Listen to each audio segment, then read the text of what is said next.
আপনার নামটা একটু বলেন। ঋতু আক্তার। ঋতু কি পুরো নামটাই কি ঋতু আক্তার নাকি সাদিয়া জাহান ঋতু? সাদিয়া জাহান ঋতু। আপনি কি আপনার অরিজিনাল নামটা এখানে বলছেন নাকি ছদ্মনাম? অরিজিনাল নামটাই বলছেন। আপনি গল্পটা যখন বলতে আসেন তার আগে আপনার সঙ্গে আমার কথা হচ্ছিল যে আপনি কেন বলতে চান। আপনি ফেস দেখাতে চাননি, আপনি দেখতে মাশাআল্লাহ যথেষ্ট সুন্দর, এবং আপনি ফেস দেখাতে চাননি কারণ আপনার ব্যক্তিগত সামাজিক একটা সমস্যার কারণে। আর আপনি গল্পটা মূলত বলতে এসছেন শুধু হালকা হওয়ার জন্য, নিজের মনটাকে হালকা করার জন্য, রাইট? জি। আচ্ছা, মানে সমাজের কাছে বা কারোর কাছে কোনো কিছু পাওয়ার জন্য এখানে আসেননি? জি না। Listen this girl very very carefully প্রিয় শ্রোতা। ও কারো জন্য আসেনি, কারো কাছ থেকে ওর কোনো কিছু চাওয়ার নেই। ও শুধু ঘন্টা দুয়েকের জন্য এখানে এসছে, কুমিল্লা থেকে এসছে নিজের মনটাকে একটু হালকা করার জন্য।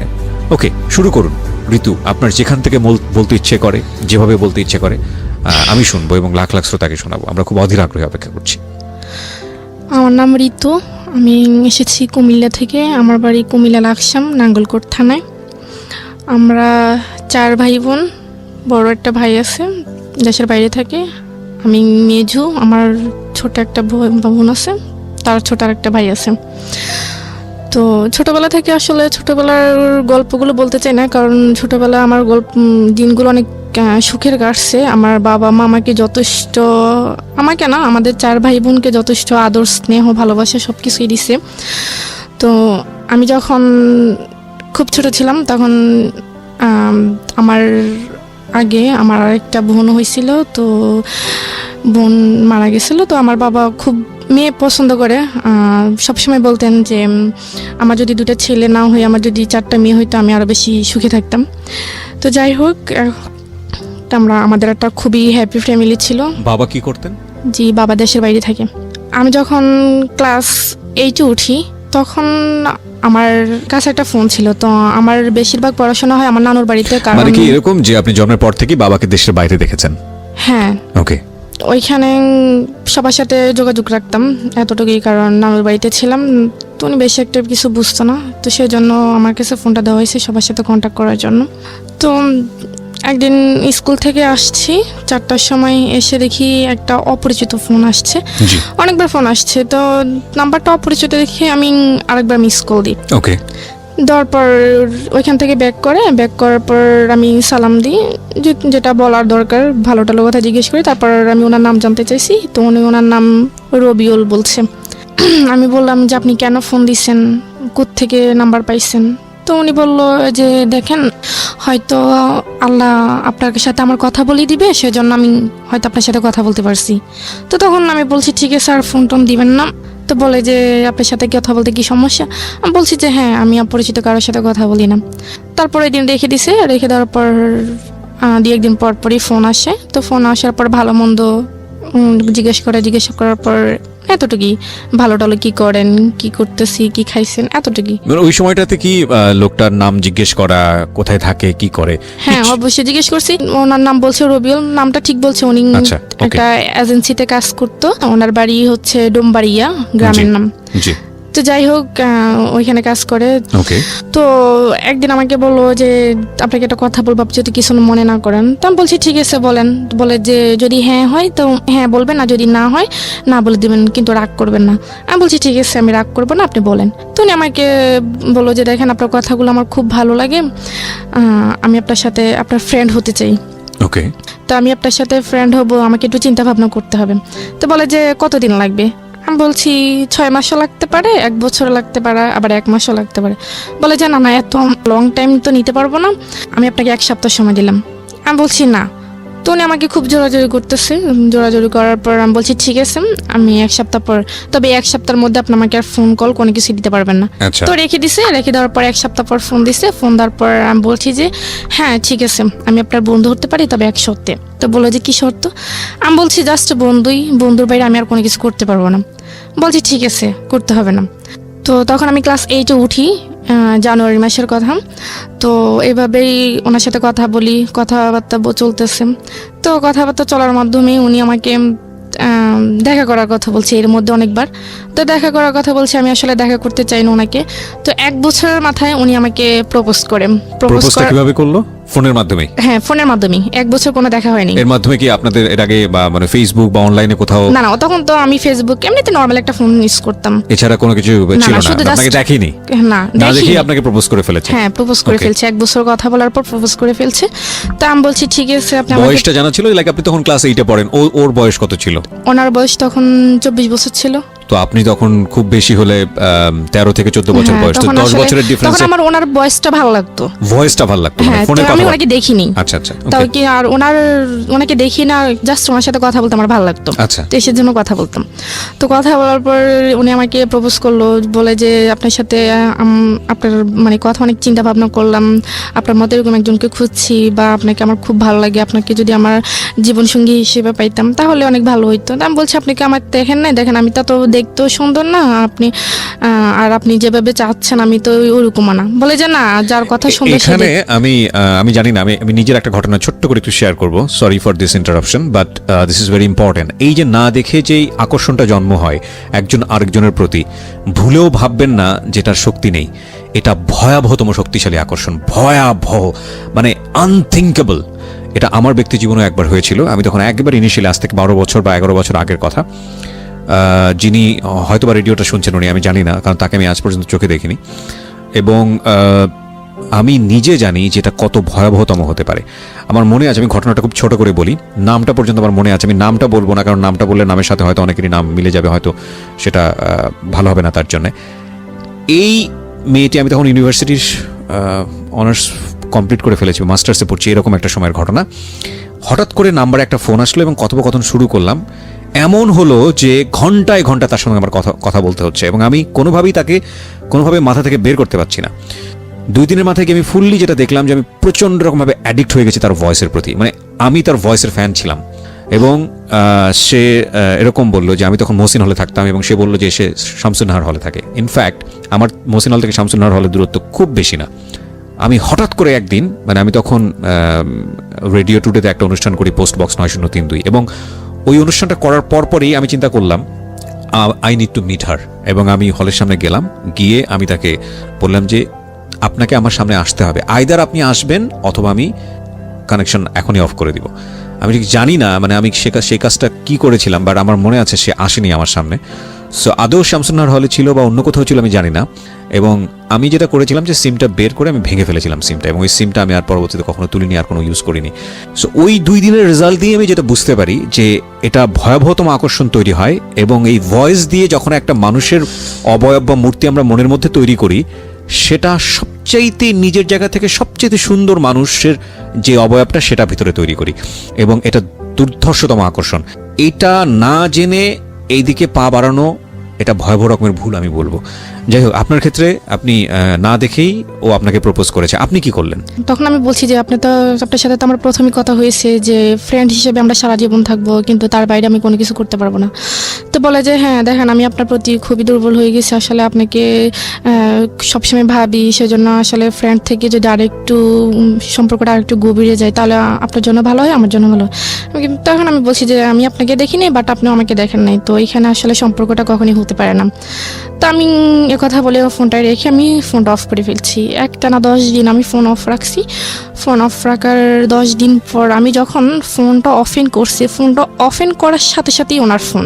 তো আমি ফোনটা তখন রিসিভ করিনি। তো রিসিভ না করাতে অনেকবার ফোন দিছে, ফোন আমি রিসিভ করিনি। তারপর উনি আরেকটা অপরিচিত একটা নাম্বার দিয়ে ফোন দিছে।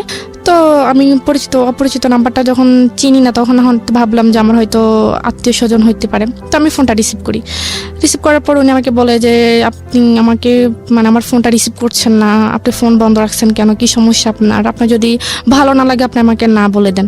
আমি বলছি না, আমার ভালো লাগে না, আপনি আর আমাকে ফোন দিয়েন না, আসলে আমি এটা চাচ্ছি না, আমার ফ্যামিলি সেটা কখনোই অ্যাকসেপ্ট করবে না। তো বলে যে না, আপনি একটু ভেবে দেখেন, আসলে চিন্তা ভাবনা করে তো মানুষ সব কাজ করে, তো চিন্তা ভাবনা করে ভালো, আপনি একটু ভেবে দেখেন। তো আমি বলছি ঠিক আছে, আমি ভাববো। তো বলে যে ভাববার জন্য কতদিন সময় লাগবে? তো আমি বলছি দেখেন, আমার চিন্তা ভাবনা যেদিন শেষ হবে আমি আপনাকে ওই দিন ফোন দেবো, কিন্তু তার আগে আপনি আমাকে আর ফোন দেবেন না। বলে যে না, এটা কেমন কথা, আসলে আপনার সাথে কথা না বলে আমি থাকতে পারি না, এই 10টা দিন আমার অনেক কষ্ট হয়েছে, আপনাকে আমি কিভাবে বোঝাবো। তো বলে যে ঠিক আছে, আমি 10 দিন সময় দিলাম। তো ঠিক আছে, আমি 10 দিন পর উনি আমাকে ফোন দিল বিকালের টাইমে। তখন আমি বলছি যে ঠিক আছে, আমি রাজি আছি। তো বলে যে ঠিক আছে, তখন তো রাজি হয়েছে। আপনি রাজি হয়ে গেলেন? হ্যাঁ, আমি রাজি হয়ে গেছি। রাজি হয়ে গেলেন কেন? মানে আপনি তো আসলে মানে চিন্তা ভাবনা করছি, কারণ আসলে আমি তাই সে কেমন দেখতে সেটা আমি জানি না, তো তার কথাগুলো আমার ভালো লাগতো। আসলে তার কথাগুলো, মানে তার আপনি সাথে নিজেও আমার, দুর্বল ছিলেন? হ্যাঁ, তোর কথার মধ্যে আমি খুবই দুর্বল ছিলাম। তার মানে সে অনেক সুন্দর গুছিয়ে কথা বলতে পারে, বা তার কথাগুলো অনেক ভালোই লাগে আমার, মানে Okay. শুনতেই মন চায়। ওকে। তো যাই হোক, তারপর এভাবে অনেক দিন কেটে গেছে, প্রায় 1 মাসের মতো। তো উনি আমাকে হঠাৎ আবার বলতেছে ঠিক আছে, এখন তো আমরা আরেকটা রিলেশনে, নতুন করে একটা রিলেশন করছি, তো এখন তো আমি আপনাকে তুমি করে বলতে পারি। আমি বলছি ঠিক আছে, তুমি করে বলেন। এখানে একটা জিনিস খেয়াল করবেন, ওদের এই সম্পর্কটা এটা কিন্তু অনেক লম্বা সময় নিয়ে তারপরে কিন্তু হয়েছে, যদিও দুজনকে দেখেনি, সম্পূর্ণ ভার্চুয়াল একটা রিলেশনশিপ। প্রথম পর্যায়ে ফ্রেন্ডস ছিল, পরে আপনারা মানে এক ধরনের কি বলে বয়ফ্রেন্ড গার্লফ্রেন্ড রিলেশনশিপে গেলেন। এটার মধ্যে সময় নিলেন কতদিনের? প্রায় 1 বছরের বেশি। 1 বছরের বেশি। 1 বছরের বেশি, যেটা সাধারণত দেখা যায় না। মানে এই ধরনের সম্পর্ক ভার্চুয়াল জগতে হতে সপ্তাহখানেকেরও কম সময় লাগে। ওটা ডিপেন্ড, এটা পার্সন টু পার্সন ডিপেন্ড করে। বাট ওনারা 1 বছর সময় নিয়ে দুজনের প্রতি এফেক্টেড হয়েছেন, এবং খুব লম্বা একটা সময় আমি বলবো, যথেষ্ট সময় নিয়েছেন। যাই হোক, প্রিয় শ্রোতা, আমরা এখান থেকেই ফিরবো। গল্পটা শুরু হয়েছে মাত্র, এবং একটা বিষয় অবশ্যই খেয়াল রাখবেন, আজকের এই জীবন গল্প দুর্ধর্ষতম, কষ্টদায়ক, বেদনাদায়ক, ভয়াবহতম একটা গল্প, এবং যারা কষ্ট কম নিতে পারেন তাদের না শোনাটাই ভালো, আমি প্রথমেই বলে দিচ্ছি। কারণ আমার কাছে মনে হয়েছে যে মানে নিজে তো বাবা হয়েছি, মাস 3-4 হলো, সহ্য করাটা আসলে কঠিন, খুবই খুবই কঠিন। ছোট্ট একটা বিরতি, মাত্র 2 মিনিটের। আর এই ফাঁকে বলে নেই, জীবন গল্প এবং সিক্রেটস দুটো অনুষ্ঠানের একটা বই বাজারে এসছে RJ কিবরিয়ার, ঢাকা FM 90.4 থেকে। যদি আপনি সংগ্রহ করতে চান, তড়িঘড়ি করে খুব অল্প সংখ্যক বই আমি বাজারে নিয়ে এসেছি, এবং সংগ্রহ করতে চাইলে আপনি দুটো নম্বরে ফোন দেবেন, বই আপনার ঘরে পৌঁছে যাবে। এছাড়া আপনারা চলে আসতে পারেন বইমেলার বর্ণপ্রকাশের স্টলে, 101 নম্বরের স্টল। আমি কবে নাগাদ যাবো সেখানে সেটা হয়তো রেডিওতে জানাবো, কারণ এর আগের 2বার বইমেলাতে গিয়ে যে অভিজ্ঞতার মুখোমুখি হয়েছে সেটা খুব সুখকর না। কারণ ওখানে আসলে ওইভাবে সিকিউরিটির যে ব্যাপারটা, মানে সেই সিকিউরিটিটা সবার জন্য ঠিক আছে, কিন্তু আমাদের মতো মানুষ যখন যান তখন কিছু কি বলবো, এটাকে ফ্যান ফলোয়ার শব্দটার সাথে আমার একটু আপত্তি আছে। ভালোবাসার মানুষ যখন চারপাশে ঘিরে ধরেন, ওই অবস্থা আসলে ট্যাকল করাটা খুব ডিফিকাল্ট হয়ে যায়। তারপরও প্রচণ্ড ইচ্ছা আছে যাওয়ার জন্য, এবং হয়তো চুরি করে একবার গিয়ে ঘুরে আসার প্ল্যান আছে। দেখা যাক কি হয় শেষ পর্যন্ত, আমি জানাবো আপনাদেরকে। চেষ্টা করছি যদিভাবে সিকিউরিটি ম্যানেজ করতে পারি তাহলে হয়তো বা যাবো। আর সবাইকে বলছি যে আপনি যদি ঘরে বসে বইটি সংগ্রহ করতে চান, তাহলে যেটা করবেন, আপনি ফোন দেবেন এই দুটো নাম্বারে, যে কোনো একটা নাম্বারে, 16297 রকমারি.com এর একটা নাম্বার আছে, 16297, এবং আরেকটি নাম্বার, সেখানেও আপনি ফোন দিতে পারেন। এটা রকমারি.com না, এটা হচ্ছে ক্লিক অ্যান্ড ডিল। এই নাম্বারটিতে ফোন দিয়েও আপনি কুরিয়ারের মাধ্যমে বইটি পেয়ে যাবেন। নাম্বারটি হচ্ছে 09638771771। আরও একবার বলছি, 09638771771। এই নাম্বারটি 24 ঘন্টা খোলা থাকে, এবং এই নাম্বারে আপনি 24 ঘন্টায় অর্ডার করতে পারবেন। কিন্তু রকমারি.com এর নাম্বারটি শুধু অফিস টাইমে অর্ডার করা যায়। রকমারি.com এর নাম্বারটি হচ্ছে 16297, যেখানটায় আমি ছিলাম। ঋতু, বলুন তারপর সে আবার আমাকে বলে যে দেখা করার কথা। তো তখনও আমি আসলে তার সাথে এতটা ফ্রি হইতে পারিনি। তো তখন আমি আর তাকে বলছি যে না, আজকে দেখা হবে না, বা তাকে এভাবে ঘুরিয়ে ঘুরিয়ে আমি সময় পার করতেছি। প্রায় 1.5 বছর চলে যায় এভাবে। 1.5 বছর চলে যাওয়ার পরে সে আমাকে হঠাৎ একদিন শুক্রবার ছিল, তো আমাকে বলতেছে যে দেখো, তুমি যদি আজকে আমার সাথে দেখা না করো তাহলে আমার তোমার সাথে কোনো সম্পর্ক থাকবে না। তো বলছে যে তুমি স্কুলের সামনে আসবা, আমি ওইখানে আসবো। তো আমি বলছি ঠিক আছে, বিকেল 5টার দিকে। তখন আসলে আমি নানুকে বললাম যে আমি একটু বাজারে যাব। তো নানু বললো যে না, এখন বাজারে দেওয়ার দরকার নেই, তো তোমার মামা আছে, তোমার মামাকে বলো, যদি উনি যাইতে দেয় তো তুমি যাও। তখন আসলে মামার কাছে তো বলতে পারবো না, কারণ মামার কাছে বলবে যে তোমার কি লাগবে, তুমি আমার কাছে বলো, তোমার যাওয়ার দরকার নেই। তখন আমি বলতে পারি না, তো যে কোনো কারণে আমি বাইরে হইতে পারি না। তখন আমি ওকে আর বলতে পারিনি যে মানে আমি আসবো না। তখন আমি আবার ফোনটা অফ করে ফেলছি। যে তখন সে আমাকে অনেকবার ট্রাই করছে, আমার ফোনটা তখন মিস কল অ্যালার্ট চালু ছিল। তো আমি যখন ফোনটা অফ করছি, দেখি যে সে আমাকে প্রায় 1000-এর উপরে ফোন দিছে। তো সে আমাকে রাগ করে 2-3 দিন ফোন দেয় নাই। 2-3 দিন ফোন না দেওয়াতে আমিও ফোন দিই নি। তো 2-3 দিন পর সে নিজে আমাকে আবার ফোন দিছে। ফোন দেওয়ার পর বলতেছে তোমার কি সমস্যা, তুমি আমার সাথে দেখা করলো না কেন? তা আমি বলছি আমার সমস্যা ছিল, আমি বাইরে হইতে পারিনি। তো বলে যে বাইরে হইতে না পারলে তুমি আমাকে বলতাম। তা আমি বলছি বললে হয়তো আপনি এটা অন্যভাবে নেবেন, সেজন্য আমি বলতে পারিনি। তো তাকে সরি বলছি। তো সরি বলার পর সে যাই হোক, সেটা সমাধান হয়ে গেছে। কথা চলতে চলতে 2 বছর, তখন 2012 সালের লাস্টের দিকে আমার বোন, তখন আমার আব্বু বাড়িতে আসছে। বিদেশ থেকে বাড়িতে আসার পর আমাকে বাড়িতে নিয়ে আসছে। তো আমি তাকে বলছিলাম যে আমার আব্বু বাড়িতে আসতেছে, তো আমি আপনার সাথে অনেকদিন কথা বলতে পারবো না, মানে যতদিন বাড়িতে থাকবো ততদিন কথা বলতে পারবো না, কারণ আমাদের বাড়িতে আসলে আবার কথা হবে, কথা বলতে পারবো না। তো উনি বলছে যে কেন? আমি বলছি আমার আব্বু বাড়িতে আসতেছে, তো আমি তো ফোনটা আবার ওইখানে নিয়ে যেতে পারবো না। তো বলে ঠিক আছে। তখন আমি বাড়িতে এসেছি, আসার পর তো আমার আব্বু, আমার বোন, আমার ছোট ভাই, আমার বোনের একটা ফ্রেন্ড ছিল, আমার মামাদের বাসা আসবো ঢাকায় উত্তরায়। সেটা আমি আসলে ওনাকে বলতে পারিনি যে কারণ আমি কারো ফোন ধরতেও পারি না, বা বাড়িতে গেলে আমি বিশেষ করে আম্মু বা আব্বুর ওনাদের ফোন ধরি না। তো ফোন না পেয়ে আমি ওনাকে বলতে পারিনি। তো আমি ঢাকা আসছি, ঢাকায় সেখানে প্রায় 1 সপ্তাহ ছিলাম। তো 1 সপ্তাহ থাকার পর আবার বাড়িতে গেছি। বাড়িতে যাওয়ার পর আমার আব্বু কোনো একটা কাজে চিটাগং গেছিল। তো ওইখানে যাওয়ার পর আমি এটা সুযোগ পাইছি আমার নানুদের বাড়িতে আসার জন্য। তো আমার নানুও ফোন দিচ্ছিল যাওয়ার জন্য। তখন আমি গেছি, গিয়ে আবার ওনার সাথে কন্ট্যাক্ট করছি। তো কন্ট্যাক্ট করার পর বলে যে এতদিন কেন, তুমি তো বলছো কয়েকদিন তারপর আবার আসবা, তো এতদিন গ্যাপ ছিল কেন? বলছি ঢাকা গেছিলাম আব্বুর সাথে, সেজন্য বলতে পারিনি। তো এই ব্যাপারটা আমি ওনাকে বলি নাই কেন, ওইটা উনি আমার সাথে অনেক রাগ করছে যে তুমি ঢাকা গেছো আমাকে বলছো, নাহলে আমিও ঢাকা যেতাম, দূর থেকে তোমাকে দেখতাম। আমি বলছি আমি বলতে পারিনি, আমি সুযোগ পাইনি। এটা নিয়ে অনেক ঝগড়া হয়েছে। ঝগড়া হওয়ার পর উনি আমাকে তুই করে বলতেছে যে তুই আর আমাকে ফোন দিবি না। আমি বলছি ঠিক আছে, আমি ফোন দিব না। মানে ক্রেজি হয়ে গেছে আর কি, এতবার বারবার আপনাকে দেখতে চাচ্ছে, আপনি সামনে আসতেছেন না, আসতেছি না। হ্যাঁ, রাইট। পরে ঠিক আছে, তখন আমি আর তাকে মানে সে আমাকে ফোন দিবে না কেন সেটা আমার জানার আগ্রহ ছিল না, ফোন না দিলে নেই। আসলে আমি তার সাথে মানে তার প্রতি অ্যাট্রাকশন হয়নি, আমি আসলে তার কথাগুলো আমার ভালো লাগতো, সেজন্য আমি তার সাথে কথা বলতাম। তার প্রতি পয়েন্ট করবেন প্রিয় শ্রোতা, ও যেটা বলছে যে ওর কথাগুলো শুনতে ওর খুব মন চাইতো, এবং ওই কথাগুলোর কারণেই ওর প্রতি এক ধরনের ওর দুর্বলতা ছিল, কিন্তু এটা আসলে সে অর্থে কোনো লাভ ছিল না। ওকে, তো সে আমাকে আবার নিজে ফোন দিছে। ফোন দেওয়ার পর বলে যে তুমি এত পাষাণ মানুষ, তোমার মেয়েদের মন নাকি অনেক নরম থাকে, তো তুমি এত শক্ত মনের মানুষ, আমি আসলে কখনো ভাবি নেই। তো আমি রাগ করে ফোন রেখে দিছি, তোমার উচিত আমার রাগ ভাঙানো, আমাকে ফোন দাও। তুমি সেটা না করে তুমি উল্টা রাগ করে বসে আছো।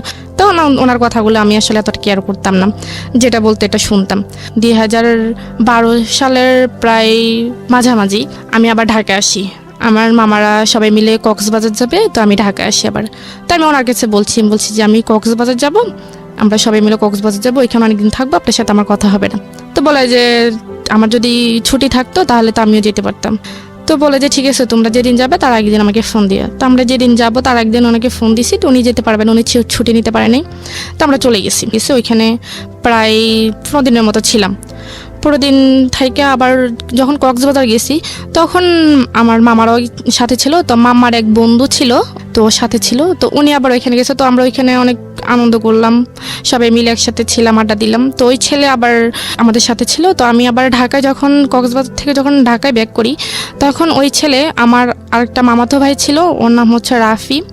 ওর কাছে আবার মানে আমার ডিটেইলস জানতে চাইছে যে মেয়েটা কে বা কি করে। ছেলেটার নাম কি ছিল? রাজু। ওকে। তো কি করে বা কোথায় থাকে, তো বললো যে এটা আমার সম্পর্কে মামাতো বোন হয়, তো এরকম। তো বলে যে আমি ফোন ইউজ করে, তো আমি যে ফোন ইউজ করি সেটা তার ওনারা জানে না। তো বলে যে না, ফোন ইউজ করে না কেন?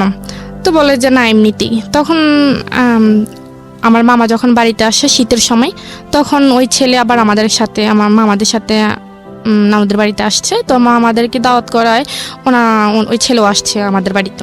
তো আমাদের বাড়িটারি আমাদেরকে দেখলো, তখন আমার সাথে কথা বললো, হাই হ্যালো, এতটুকুই। কি করো, কোন ক্লাসে পড়ো? তখন আমি ক্লাস 9-এ পড়ি। তো বললো যে ঠিক আছে, তো এখন তো ছুটি, তো তোমার মামার সাথে আবার ঢাকায় যাও, গিয়ে ঘুরে আসো, আমরা তো আছি, সব একসাথে আনন্দ হবে।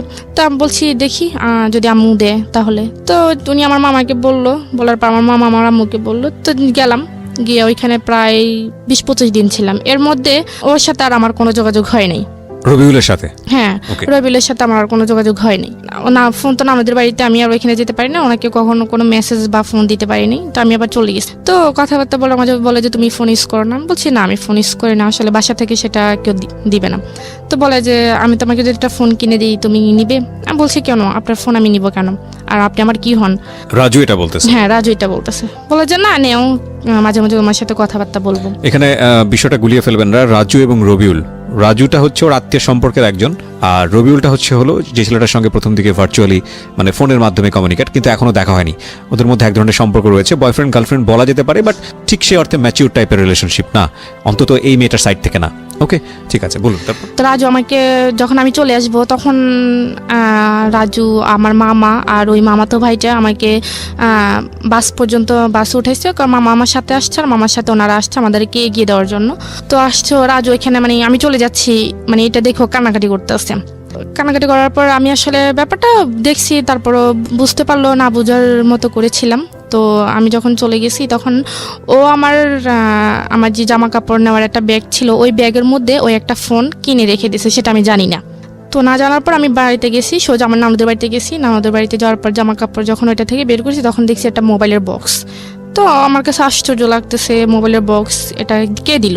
তখন আমি কাউকে বিষয়টা না বলে আমি এটা খুললাম, খুলে দেখি একটা phone, mobile phone, Samsung mobile phone ছিল। ওইটার মধ্যে আবার একটা চিঠি ছিল। তো দেখলাম, দেখার পর চিঠিটা পড়লাম। চিঠির মধ্যে লেখা ছিল যে মানে রাজু যে আমাকে ফোনটা দিছে সেটা যেন আমি কাউকে না বলি, সেটা শুধুমাত্র আমাকে দিছে আমার সাথে একটু কথা বলার জন্য বা খোঁজখবর নেওয়ার জন্য, বাস এতটুকুই। আর যদি ওর মোবাইলটা আমার নিতে ইচ্ছে না হয় তাহলে সেটা ফেলে দেওয়ার জন্য, কিন্তু কাউকে না বলার জন্য, এটা লিখে দিছে। তো লিখে দেওয়ার পর আমি এটা রেখে দিচ্ছি, কিন্তু আমি আর ফেলিনি। ওটার সাথে আবার একটা সিমও দিছে, তো আমি ওইটা অফ করছি। করার পর ও আবার অনেকগুলো মেসেজ করছে। আমি ফোনটা অফ করার পর অনেকগুলো মেসেজ পেয়েছি, কেমন আছি, কোথায় আছি, ওই তো রাস্তার মধ্যে ফোন দিছে। তো আবার ফোনও দিছিল মনে হয়। তখন রাত্রেবেলা আমি আর ওকে ফোন দিই নাই বা মেসেজও রিপ্লাই দিই নাই। তো রাত্রেবেলা সন্ধ্যার দিকে আমার নানু তখন নামাজ পড়তে গেছে, তো আমিও নামাজ পড়ে ফেলছি আগে, নানু পরে নামাজ পড়তে গেছে। পড়ার পর আমি ওই আমার আগের ফোনটা রবিউলের সাথে আবার আপনি নামাজ পড়েন? হ্যাঁ। বাহ, মাশাআল্লাহ। হ্যাঁ। তো রবিউলকে মিস কল দিলাম। তো মিস কল দেওয়ার পর সে সাথে সাথে ব্যাক করলো। ব্যাক করার পর রবিউলের সাথে কতদিন পরে কথা হচ্ছে? এই প্রায় 1 মাস 10 দিন। 1 মাস 10 দিন কোনো কমিউনিকেশনই ছিল না? জি না। মানে আপনার দিক থেকে আপনি অনুভবই করেননি? না, কোনো অনুভবই করিনি। তার মানে বুঝতেই পাচ্ছেন ইট ওয়াজ নট লাভ অ্যাকচুয়ালি, কোনো লাভ ছিল না। নইলে 1 মাস 10 দিন অফ ট্র্যাকে থাকার সময় ও বিজি হয়ে গেছে অন্য কোনো জায়গাতে, রবিউল মাথা থেকে আউট হয়ে গেছে, কিন্তু যখনই ও ফিরে এসছে সময় হাতে আছে তখন আবার রবিউলকে সে নক করছে। তারপর ফোন দিলাম, ফোন দেওয়ার পর ও ফোনটা রিসিভ করার সাথে সাথে খুব কান্নাকাটি করতেছে, অনেক মানে বাচ্চাদের মতো খুব জোরে জোরে কান্নাকাটি করতেছে। আমি কেন তাকে এতদিন ফোন দিই নাই। তখন আমি তাকে ব্যাপারটা বুঝিয়ে পড়ার পর সে আমাকে বলতেছে আমি তোমার সাথে কালকেই দেখা করতে চাই। আমি বলছি এটা কখনোই সম্ভব না, আমি কালকে দেখা করতে পারবো না, আমার যখন সময় হবে আমি তখনই আপনাকে ফোন দিব, আপনি আমার সাথে দেখা করিয়েন। এর মধ্যে রাজু আবার আমার মামাতো ভাই যেটা যার মাধ্যমে পরিচয় হয়েছিল সে আবার আমার নানুদের বাড়িতে আসছে। তো রাজু আবার আমার নানুদের বাড়িতে আসছে। আসার পর সে আমাকে ভালোটার কথা জিজ্ঞেস করছে। জিজ্ঞেস করার পর আমার নানুর সাথে কথা বললো। কথাবার্তা বলার পর সে 2 দিন ছিল। 2 দিন থাকার পর সে আবার চলে গেছে। চলে যাওয়ার 5-6 দিন পর রাজু তার আম্মুকে পাঠাইছে। রাজুর আব্বু নাই, তার আম্মুকে পাঠাইছে আমার নানুর কাছে। পাঠাইছে সে আমাকে বিয়ে করবে, একটা বিয়ের প্রস্তাব নিয়ে আমাকে সে পাঠাইছে। সে কি করতো সেই মুহূর্তে? সেই পড়াশোনা করতো, অনার্স করতো। এই অবস্থায় বিয়ের প্রস্তাব দিয়ে পাঠিয়েছে? হ্যাঁ, আর ওরা মানে ঢাকায় স্থানীয় ছিল। ওকে। প্রস্তাব পাঠাইছে। তো তার আম্মু তো তখন আমাকে দেখে না ঢাকা থাকাকালীন, তো উনি আমাকে দেখছে। দেখার পর আমার নানুকে ডিরেক্টলি বলছে যে আপনার নাতিকে তো আমার ছেলে খুবই পছন্দ করে, তো আপনাদের যদি কোনো আপত্তি না থাকে তাহলে আমরা এখানে একটা আত্মীয়তা করতে পারি। তো আমার নানু বললো যে দেখেন আমি তো ওর গার্জিয়ান না, ওর আব্বু আছে, আম্মু আছে, আমার ছেলেরা আছে, ওদের সাথে কথা বলতে হবে, আপনি ওনাদের সাথে কথা বলেন। তো রাজুর আম্মু একদিন ছিল, তারপরে দিন সকালবেলায় চলে গেছে। চলে যাওয়ার পর আমার নানু আমাকে বলতেছে যে তো রাজুর সাথে তোর কি? আমি বলছি তো না কিছু না, এমনিতে কথাবার্তা, তো এরকম কিছু না। তো বলে যে সত্যি? আমি বলছি যে হ্যাঁ। বলে যে না থাকলেই ভালো। তা আমি আর জিজ্ঞেস করি না যে কেন আসছে বা কি আসে বিষয়। তখন আমার আব্বুর কাছে বলছে আমার মামা, রাজুর আম্মু আমার মামার কাছে বলছে, আর আমার মামা আমার আব্বুর কাছে ফোন দিয়ে বলছে। তো আমার আব্বু বলছে ঠিক আছে ছেলের একটা ছবি দাও আর আমি খোঁজখবর নিয়ে দেখি কেমন। তো ওনারও ছেলে পছন্দ হয়ে গেছে, ছেলেরও পছন্দ হয়েছে বা ওর আম্মুরও পছন্দ হয়েছে। মনে করেন 2 পক্ষ থেকেই সব কিছু ঠিকঠাক। এখন আমার ছোট মামা যিনি, উনি আবার আমার আব্বুকে বলতেছে যে বিয়ে তো হবেই, ছেলেও ভালো বা ছেলের ফ্যামিলিও ভালো, এখন ঋতুকে একবার জিজ্ঞেস করে দেখেন ও কি বলে। তো আমার আব্বু আসলে আমাদের বন্ধুর মতোই, বাবা বললেও নয়, তো পরে আমার আব্বু আমাকে জিজ্ঞেস করার পর আমি বললাম যে আব্বু দেখেন আমি আসলে সামনে আমার এসএসসি পরীক্ষা, তো আমি অন্তত পরীক্ষাটা দিই, আপনাকে বিস্তারিত বলবো। বলে যে ঠিক আছে পরীক্ষা দাও। তো আব্বু ওই রকম ভাবে মামাকে বলছে, মামা ওই রাজুর আম্মুকে ওরকম ভাবে বলছে, তো ওনারা বলছে ঠিক আছে পরীক্ষা পর্যন্ত আমরা অপেক্ষা করব। তো এর মধ্যে আমি আবার রবিউলকে সবকিছু বলে দিছি যে আমাকে এভাবে এভাবে দেখতে আসছে, আমার বিয়ের কথা চলতেছে, এখন আমি বলছি পরীক্ষা অবধি। তো সে বলতেছে আমি তো তোমাকে আজ পর্যন্ত দেখিই নেই, তুমি আমার সাথে একটু দেখা করো না। তা আমি বলছি কি দেখবেন, আমি তো বলছি আমাকে দেখলে আপনার পছন্দ হবে না। তো দেখা এরকম করতে করতে তখন সে যে একটা এজেন্সিতে কাজ করে সেটা আমাকে বলছে, তখন আমি খোঁজখবর নিয়ে জানতে পারি এটা আমাকে রং বলছে, মানে রবিউল আপনাকে মিথ্যা ইনফরমেশন দিয়েছে। ওকে, তো তখন আমি বললাম যে আপনি তো আমার কাছে মিথ্যা কথা বলছেন, আপনি তো আসলে কোনো অফিসে এরকম কোনো অফিসে চাকরি করেন না, আসলে আপনি করেনটা কি আমাকে সত্যি করে বলেন, আমি আপনার সাথে দেখা করব। ওকে, তো বলে যে আমি আসলে একটা প্রাইভেট কোম্পানিতে জব করি, তো যে কোনোভাবে এটা ওই কোম্পানির মালিক পালিয়ে গেছে, এখন আসলে আমার উপর অনেক ধার দেনা, এখন আমি আসলে বাড়ি থেকে বের হতে পারতেছি না, এখন অন্য একটা জায়গায় অ্যাপ্লাই করতেছি। তারপর আমি বললাম তো সেটা আমাকে বললেন না কেন আগে? তো বলে যে বলিনি, এমনিতে আসলে এটা একটু আমি লুকিয়ে রাখছি, এটা বলতে চাইনি। তাই আমি বলছি ঠিক আছে। তো তখন আমি তাকে নিজে ফোন দিতাম, আমি তাকে ফোন দিয়ে আমি তার সাথে কথা বলতাম, এমনকি সে আমার কাছে অনেকবার প্রায় 2-3 বার টাকা চাইছে তার মানে পকেট খরচের জন্য। আমি 2-3 বার প্রায় তাকে 10-12 হাজার টাকা দিছি, কিন্তু দেখা সাক্ষাৎ কোনো কিছুই না। আচ্ছা, তখন আমি যখন বিয়ের ব্যাপারটা বলছি তখন আম্মু আমাকে বলল যে দেখ ছেলেও ভালো, ছেলের ফ্যামিলিও ভালো, তুই রাজি হয়ে যা, এসএসসি পরীক্ষার পরে বিয়েটা হয়ে যাক, তুই রাজি হয়ে যা, অন্য কোথাও যদি কোনো কিছু থেকে থাকে সেটা বাদ দিয়ে দে। তা আমার আম্মা আমাকে এভাবে বলছে, তখন আমি একটু ডাউট করছি যে আমার আম্মা আমাকে হয়তো একটু সন্দেহ করছে। জি। তো সন্দেহ করার পর আমি তাকে আবার রবিউলকে বলে দিচ্ছি, বলে দেওয়ার পর আমি বলছি দেখেন আপনার সাথে যা হওয়ার হয়ে গেছে, আমি আপনার সাথে আর কথা বলতে পারবো না, তা আপনি আমাকে ক্ষমা করে দেন, আপনার সাথে যদি কোনো বেয়াদবি করে থাকি আসলে এভাবে আমি ফ্যামিলির বাইরে যেতে পারবো না। এটা রবিউলকে বললেন? হ্যাঁ, আমি রবিউলকে বলছি। তখন রবিউল তো অনেক খুব কান্নাকাটি করছে। সে 2-3 দিন বাসার ঠিকানা জানতো, আপনার বাসার ঠিকানা? হ্যাঁ, সে আমার বাসার ঠিকানা জানতো। আমি তাকে সবকিছু সত্যি বলে দিয়েছি। সঠিক বলেছেন, হ্যাঁ। তখন সে খুবই কান্নাকাটি করছে, সে বলতেছে ঠিক আছে আমি তোমাদের বাড়িতে আসতেছি। আমি বলছি যে না, আমার যদি ভালো চান আপনি কখনই আমাদের বাড়িতে আসবেন না, আর আসলে অনেক খারাপ হয়ে যাবে। তখন আমি তাকে এরকম কোনো কিছু বলার পর সে আসেনি। আসার পর সে বলছে ঠিক আছে তুমি আমাকে তো বিয়ে করবে না নাকি? আমি বলছি যে হ্যাঁ করবো না। তো বলে যে ঠিক আছে তাহলে তুমি আমার সাথে শুধু একবার দেখা করো, একবার দেখা করার পর আমি তোমাকে কথা দিতেছি জীবনও তোমাকে আর ফোন দিব না। তো আমি বলছি একবার দেখা করে কি লাভ? সে বলে যে আমি কেমন মেয়ের সাথে কথা বলছি, তাকে শুধু একবার দেখার ইচ্ছে, আর কিছুই না। আমি বলছি আপনি কথা দিচ্ছেন তো? তো সে বলতেছে যে হ্যাঁ আমি কথা দিছি। তো এর মধ্যে সে আবার ব্রাহ্মণবাড়িয়া, সে এখানে একটা আপনার মাইক্রো ক্রেডিট একটা চাকরি পাইছে। জি, ব্রাহ্মণবাড়িয়া। তো আমি আবার ঢাকা যাই মামাদের বাসায়। তখন আমার মামানি প্রেগনেন্ট ছিল, তো তখন উনি খুব অসুস্থ ছিল, তো ওনাকে আমি দেখতে গেছিলাম, আমার আম্মু গেছিল সাথে। তো আমার আম্মু গিয়ে আমার আম্মা আমাকে রেখে চলে আসছে। তো আমি ওইখানে ছিলাম, থাকার পর ওইখানে আবার মামাদের পাশের ফ্ল্যাটে একটা মেয়ে থাকতো, নাম হচ্ছে রিয়া করে। তার সাথে আমার আবার খুব ভালো একটা বন্ধুত্ব ছিল, তার সাথে আমি আবার সব কিছু শেয়ার করছি। তো শেয়ার করার পর তখন আমি ঢাকা গেছি, ঢাকা যাওয়ার পর সে আমাকে বলতেছে যে আমি ব্রাহ্মণবাড়িয়ে যাওয়ার জন্য, তার সাথে দেখা করার জন্য। তা আমি বললাম আমি একটা মেয়ে হয়ে আমি ওইখানে কিভাবে যাই? বলে যে দেখো আমি তো নতুন অফিসে জয়েন করছি, নতুন, এখন তো আমাকে ছুটি দিবে না, তো আমি আসলে কিভাবে তোমার কাছে যাবো, তুমি একটু আমার কাছে আসো। তা আমি বলছি ঠিক আছে। তখন আমি ওই রিয়াকে নিয়ে বাইরে বের হওয়ার নাম করে ওকে নিয়ে যাই। শুক্রবার দিন ছিল তখন। ইন দ্য মিন টাইম কি আপনার রাজুর সঙ্গে দেখা সাক্ষাৎ করা, কথাবার্তা হওয়া, এগুলো কোনো কিছু হচ্ছে? না, ওই কথা বিয়ে যখন ওরা পাঠাইছে, যেহেতু ফোনটা আপনার কাছে আছে সেজন্য জিজ্ঞেস করছি। ফোনটা আমার কাছে আছে, ফোনে কথাবার্তা হয় না? ওই ফোনটা দিয়ে আমি আবার রবির সাথে কথা বলি, কিন্তু রাজুর সঙ্গে কথা বলি না। রাজুর সাথে আর কথা বলি না। আচ্ছা, যাই হোক গেলাম ব্রাহ্মণবাড়িয়া বিশ্ব রোড, ওইখানে রবিয়াল আসছে।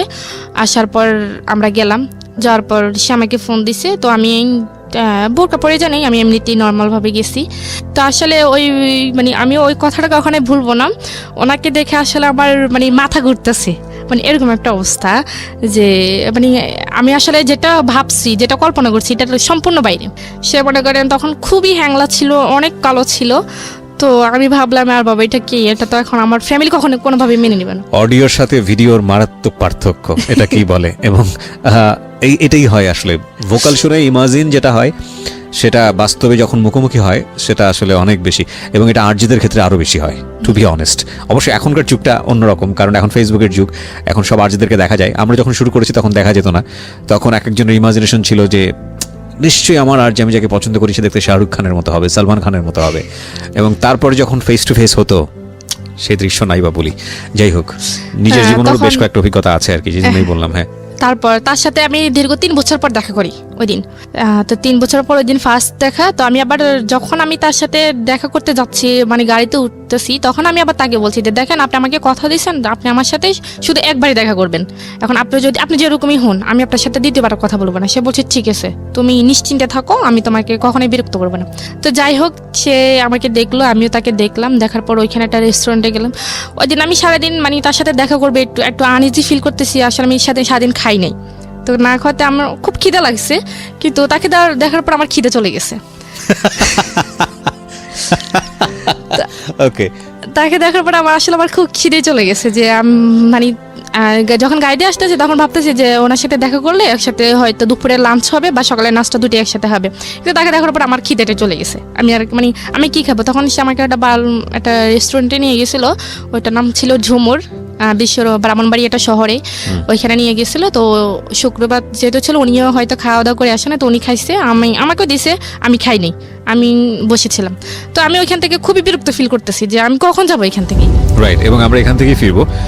মাত্র 2 মিনিটের একটা বিরতি নেব প্রিয় শ্রোতা। গল্প শুরু হয়েছে মাত্র, এবং গল্পের শেষটা কোন জায়গাটায় অচিন্তনীয়, এবং এজন্যই বলি আমরা জীবন নাটকের চেয়েও নাটকীয়। অনেকে আমাকে একটু আগে বলেছেন, আমি দেখতে পাচ্ছি SMS-এ, এবং একই সাথে ফেসবুকে যে রিপ্লাই, যে বইয়ের জন্য যে ফোন নাম্বারটা দিচ্ছি সেটা একটু ধীরে বলার জন্য। দেখুন, আমি বেশ কয়েকবার করে বলছি, একটু মনোযোগ দিয়ে শুনবেন। সবাই রেডি? ওকে, একটি মাত্র বই আসছে এবারের বইমেলাতে আমার, ঢাকা FM-এর আরজি কিবরিয়ার বই, এটুকু বললেও হবে, এবং বইটির দাম হচ্ছে মাত্র 200 টাকা। ঘরে বসে যদি আপনি সংগ্রহ করতে চান, বাসায় আপনার বই পৌঁছে যাবে কুরিয়ারের মাধ্যমে, এবং সেক্ষেত্রে আপনাকে যেই দুটো নাম্বার দেওয়া হচ্ছে সেই দুটো নাম্বারের একটি নাম্বার আপনি চুজ করতে পারেন, ফোন দিতে পারেন। একটি নাম্বার শুধু অফিস টাইমে খোলা থাকে, আরেকটি নাম্বার 24 ঘন্টা খোলা থাকে। অফিস টাইমের যে নাম্বারটা খোলা থাকে সেটা হচ্ছে রকমারি.com-এর নাম্বার, খুব সহজ নাম্বার, 16297। বাংলায় বলছি আমি, 16297। আরেকটি নাম্বার যেটা হচ্ছে ক্লিক অ্যান্ড ডিল, এটা হচ্ছে 24 ঘন্টা খোলা থাকে, আপনি চাইলে এখনই ফোন দিতে পারেন। নাম্বারটি হচ্ছে 09638771771। শেষের দিকে 2টা 771 আছে। আমি আরেকবার বলছি, 09638771771। ঠিক আছে? ওকে, এনি টাইম আপনি 24 ঘন্টা যে কোনো সময় ফোন দিতে পারেন। ঝটপট অর্ডার দিতে হবে, কারণ ভেরি লিমিটেড এডিশন। আমরা ফিরে আসছি মাত্র 2 মিনিট পর। জীবন গল্প, জীবন নাটকের চেয়েও নাটকীয়। জীবন গল্প।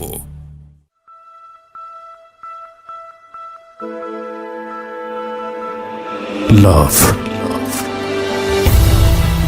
হেট, challenge, motivation, lies, truth, impossible, virtue,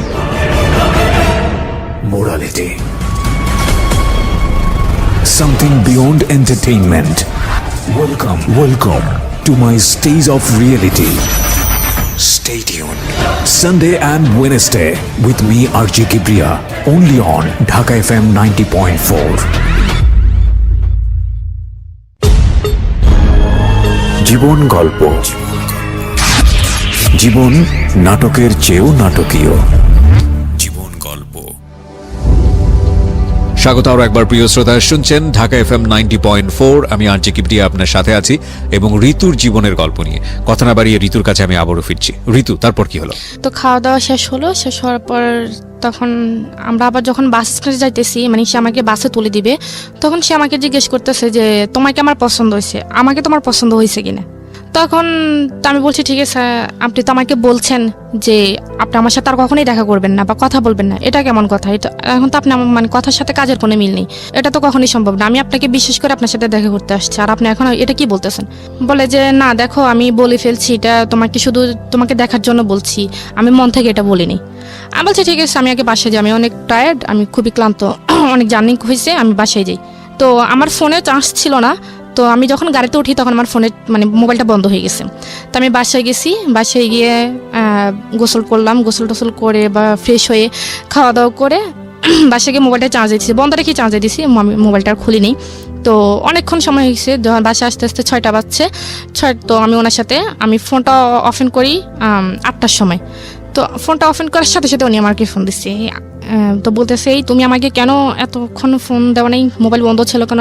জানো আমি কতক্ষণ টেনশন ছিলাম যে তুমি আমাকে কেন ফোন দেওয়া নেই, আমি কত টেনশনে ছিলাম, আমাকে টেনশন রাখতে ভালো লাগে, মানে সে এরকম করে কান্নাকাটি করতেছে। আচ্ছা, তা আমি বলছি যে দেখেন আপনি কান্নাকাটি করতেছেন কেন, আসলে আমি আপনাকে ফোন দিব কেন? আপনি তো বলছেন আপনার সাথে আমার কোনো কথা হবে না, তাহলে আপনি আমাকে ফোন দিচ্ছেন কেন?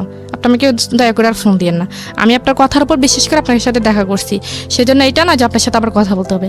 তখন সে আমাকে বলতেছে যে তুমি যদি আমার সাথে কথা না বলো আমি মরে যাব, আমি ট্রেনের তলে নিজে জীবন দিয়ে দিব, আমি ফাঁসি দিব, মানে এরকম বিভিন্ন রকমের ব্ল্যাকমেল করতেছে।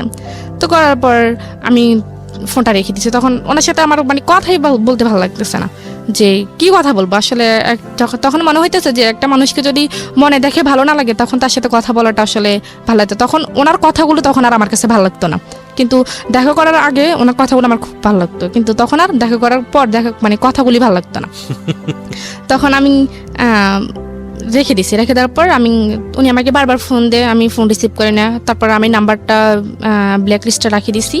তো রেখে দেওয়ার পর সে আমাকে বিভিন্ন নাম্বার থেকে ফোন দিচ্ছে, ফোন দেওয়ার পর আমি ফোন মানে কোনোভাবেই রিসিভ করি না। তো তার এক কলিং ছিল, আমি ওনার নামটা বলতে চাচ্ছি না, তো তার এক কলিং ছিল, সে আমাকে ফোন দিছে। ফোন দেওয়ার পর বলতেছে কি আমি কি ঋতুর সাথে কথা বলতে পারি? আমি বলছি হ্যাঁ আমি ঋতু, আপনি বলেন। তো বলে যে আপনি কি রবিউলকে চিনেন? আমি বলছি কোন রবিউল? বলে যে ওই দিন শুক্রবারে দেখা করতে গেছেন ওই রবিউল। আমি বলছি না আমি এরকম না, আমি কাউকে তো চিনি না, আমি কারোর সাথে দেখা করিনি, আপনি কেন ফোন দিচ্ছেন? তো বলে যে দেখুন না, তখন আমি ফোনটা রেখে দিছি। ফোনটা রেখে দেওয়ার পর উনি আবার ফোন দিছে, তখন আমি আবার ফোনটা কেটে দিছি।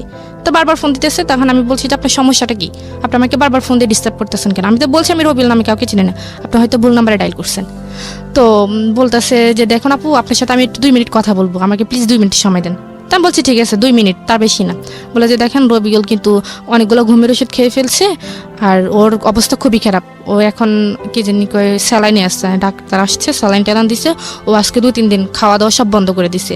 দেখেন আপনি কি চান আপনার জন্য একটা মানুষ মারা যাক? আমি বলছি আমি কেন চাইবো, আমি তো ওনাকে বলিনি যে আমার জন্য উনি মরুক, আমি তো বলিনি যে আমার জন্য না খেয়ে থাকুক, উনি এমন করতেছে কেন? বলে যে একটা মানুষ যদি একটা মানুষের সাথে কথা বললে তার জীবনটা বেঁচে যায়, তাহলে সেটা আমার মনে হয় সেটা একটা ভালো কাজ। আপনি যদি আপনার ভালো কাজের জন্য যদি ওই মানুষটার জীবন মানে প্রাণে বেঁচে যায়, তাহলে তা আপনি আল্লাহর কাছে ভালো পাবেন। উনি আমাকে এরকম করে বলতেছে। তখন আমার কাছে একটু খারাপ লাগে, আমি বলছি মানুষটা আসলে সত্যি সত্যি যদি আবার মরে টরে যায় তখন তো মানে আপনার অন্তরে একটু মায়া হয়েছে তার জন্য। হ্যাঁ মায়া হয়েছে। তখন আমি বলছি ঠিক আছে ওনার কাছে দেন। তো বলে যে উনি তো এখন অজ্ঞান অবস্থায় আছে, ওনার জ্ঞানে আসলে আমি আপনাকে ফোন দিব। তো বিকেলের দিকে উনি আবার ফোন দিচ্ছে, ফোন দেওয়ার পর বলতেছে যে নেন রবিউল ভাইয়ের সাথে কথা বলে। তো আমি বলছি, তখন আমি ওনাকে তুই তাই করে বলছি। আমি বলছি যে তোর সমস্যা কি, তুই আমাকে বলছস যে তুই আমার সাথে কথা বলবি না, আমাকে আর ফোন দিবি না, তো তুই এরকম করতেছস কেন? তুই কি আমাকে ফাঁসাতে চাইতেছস? সামনে আমার বিয়ে, আমি তো তোর সাথে কখনোই কথা বলতে পারবো না। তো সে আমাকে বলতেছে তুমি আমাকে যা গালি দাও মারো যাই করো, আমি তোমাকে বারবার ফোন দেবো, আর তুমি যদি তা আমার ফোন রিসিভ না করো বা মোবাইল বন্ধ করে রাখো, সমস্যা না, আমি তোমার বাড়ি চিনি, আমি তোমার আব্বু আম্মুকে গিয়ে বিস্তারিত যা বলার বলে দিব। তা আমি বলি কি বলবেন? বলে যে যা বলার বলবো, যাতে তোমার আব্বু আম্মুও কখনো মুখ দেখাইতে না পারে, তুমি না দেখাইতে পারো। তখন আমি বুঝতে পারছি সে আমাকে এক ধরনের ব্ল্যাকমেল করতেছে। রাইট। তখন আমি বলছি যে ঠিক আছে তাহলে আমাকে কি করতে হবে? বলে যে তুমি আমার সাথে কথা বলবা। আমি বলছি ঠিক আছে আমি কথা বলবো। মানে আপনি ভয় পেলেন? হ্যাঁ আমি ভয় পেয়ে গেছি, কারণ ও আমার বাসা চেনে, বাড়ি চেনে। এখন যদি আমাকে বাবাও বাড়িতে থাকে না? হ্যাঁ। তখন কি বাবা বাড়িতে থাকতো না সৌদি আরবে? না, বাড়িতে চলে গেছে, দেশের বাইরে চলে গেছে। হ্যাঁ, সুতরাং ভয় হয়েছে, বড় ভাই যেহেতু শাসন করতে পারে। হ্যাঁ, এখন আম্মু তো আছে, এখন আর বলছে যে সে বাড়ির আশেপাশে মানুষদেরকেও জানাইবে। ওকে। তা আমি তার সাথে কথা গ্রামে বলতে একটা মেয়ের কুৎসা রটনা হওয়া বা মেয়েটার নামে একটা কিছু রটনা হওয়া, এটা কিন্তু বাতাসের আগে আগে দৌড়ায় গ্রামগঞ্জে, এবং এটা খুব হ্যাঁ, স্বাভাবিক। সে আমার মানে কথাগুলো রেকর্ড করে ফেলছে। কথাগুলো রেকর্ড করছে, হ্যাঁ। ফোনের কথাগুলা, হ্যাঁ, আগের কথাগুলা। হ্যাঁ, তখন মানে যখন ভালোভাবে কথা বলছি তখন ওই দিন আমাকে বলছে যে তোমার কথাগুলো কিন্তু আমি রেকর্ড করে ফেলছি। তখন আমি বিশ্বাস করতে চাইনি। তো সেই ওই যে ছেলেটা আমাকে ফোন দিছিল, ওর কথা বললো, ওই ফোন নাম্বার থেকে ফোন দিয়ে ওই আমার রেকর্ডগুলো শোনাইছে। তো আমি তখন আরো বেশি ভয় পেয়ে গেছি যে সত্যি সত্যি যদি বলে দেয়, এখন রেকর্ডগুলো যদি সবাইকে শোনে, এখন তো তার কাছে হাতে নাতে প্রমাণ আছে, এখন তো আমি যদি বলি কেউ আমার কথা বিশ্বাস করবে না। তখন আমি বলছি ঠিক আছে, আমি আপনার সাথে কথা বলবো। তো কথা বলবো এইভাবে আরো ধরেন 2 মাস কেটে গেছে। 2 মাস কেটে গেছে, এর মধ্যে আমার পরীক্ষা, আমি এসএসসি পরীক্ষা দিছি। তো এসএসসি পরীক্ষা যেদিন শেষ হবে সেদিন বিকেলে সে আমাকে ফোন দিছে, না তার আগের দিন বিকেলে ফোন দিছে। তার আগের দিন বিকেলে ফোন দিয়ে বলতেছে যে তোমার এসএসসি পরীক্ষা, তোমার তো কালকে পরীক্ষা শেষ, তাহলে তুমি তার স্কুলে যেতে পারবে না, বাসা থেকে বের হতে পারবে না, তুমি আমার সাথে জাস্ট একটু দেখা করবা, আমি তোমার সাথে দেখা করব, অনেকদিন দেখা করি না। আমি বলছি ঠিক আছে, আমি দেখা করব। তখন আমাদের থানা লাকসাম বলছে যাওয়ার জন্য। তা আমি পরীক্ষা টরীক্ষা দিয়ে আমি সোজা বাড়িতে না গিয়ে আমি লাকসাম চলে গেছি তো তার সাথে দেখা করার জন্য। তো সে ওইখানে তার কিছু বন্ধু বান্ধব আসছে, আসার পর সে আমার সাথে কথাবার্তা বললো। সে বললো যে চলো আমরা একটু ঘুরে আসি। লাকসাম ফয়জিনেসা কলেজের নাম মনে হয় শুনছেন, ওইখানে সে আমাকে বলে যে ওই জায়গাটা একটু সেভ আছে, আমরা একটু কথা বলি। আমি বলছি যে না, আমি কথা বলতে পারবো না, আমাকে বাসে যেতে হবে, বাসে সবাই টেনশন করবে, আমি বলে এসিনি। বলছে যে না, একটু সময় 5 মিনিট সময় দাও। তখন আমি ওইখানে গেছি, দেখি যে তার অনেকগুলো বন্ধু, তার প্রায় 10-12 জন তার বন্ধুরা চলে এসে আমাকে ভাবি যাবি বলতেছে, ভালো টালো। তখন আমার কাছে আশ্চর্য লাগতেছে, আমি কি ব্যাপার, ওরা কোথেকে আসছে? বলে যে এখানে ওরা অনেকদিন পর, ওরা ঢাকার বাইরে থাকে, কেউ চিটাগাং থাকে, কেউ বরিশাল থাকে, বিভিন্ন জন বিভিন্ন জায়গায় থাকে, তারা এখানে আসছে, তো তোমাকে দেখতে চাইছে, এই জন্য দেখাইতে আসছি। তখন আমি বলছি ঠিক আছে, তাহলে আমি চলি। তখন আমার কাছে একটু ডাউট লাগছে, তখন ওদের মানে ভাব ভঙ্গি আমার ভালো লাগতেছে না। তো আমি চলে যাওয়ার জন্য বলছি, সে আমার হাতটা ধরে ফেলছে, ধরে বলছে না।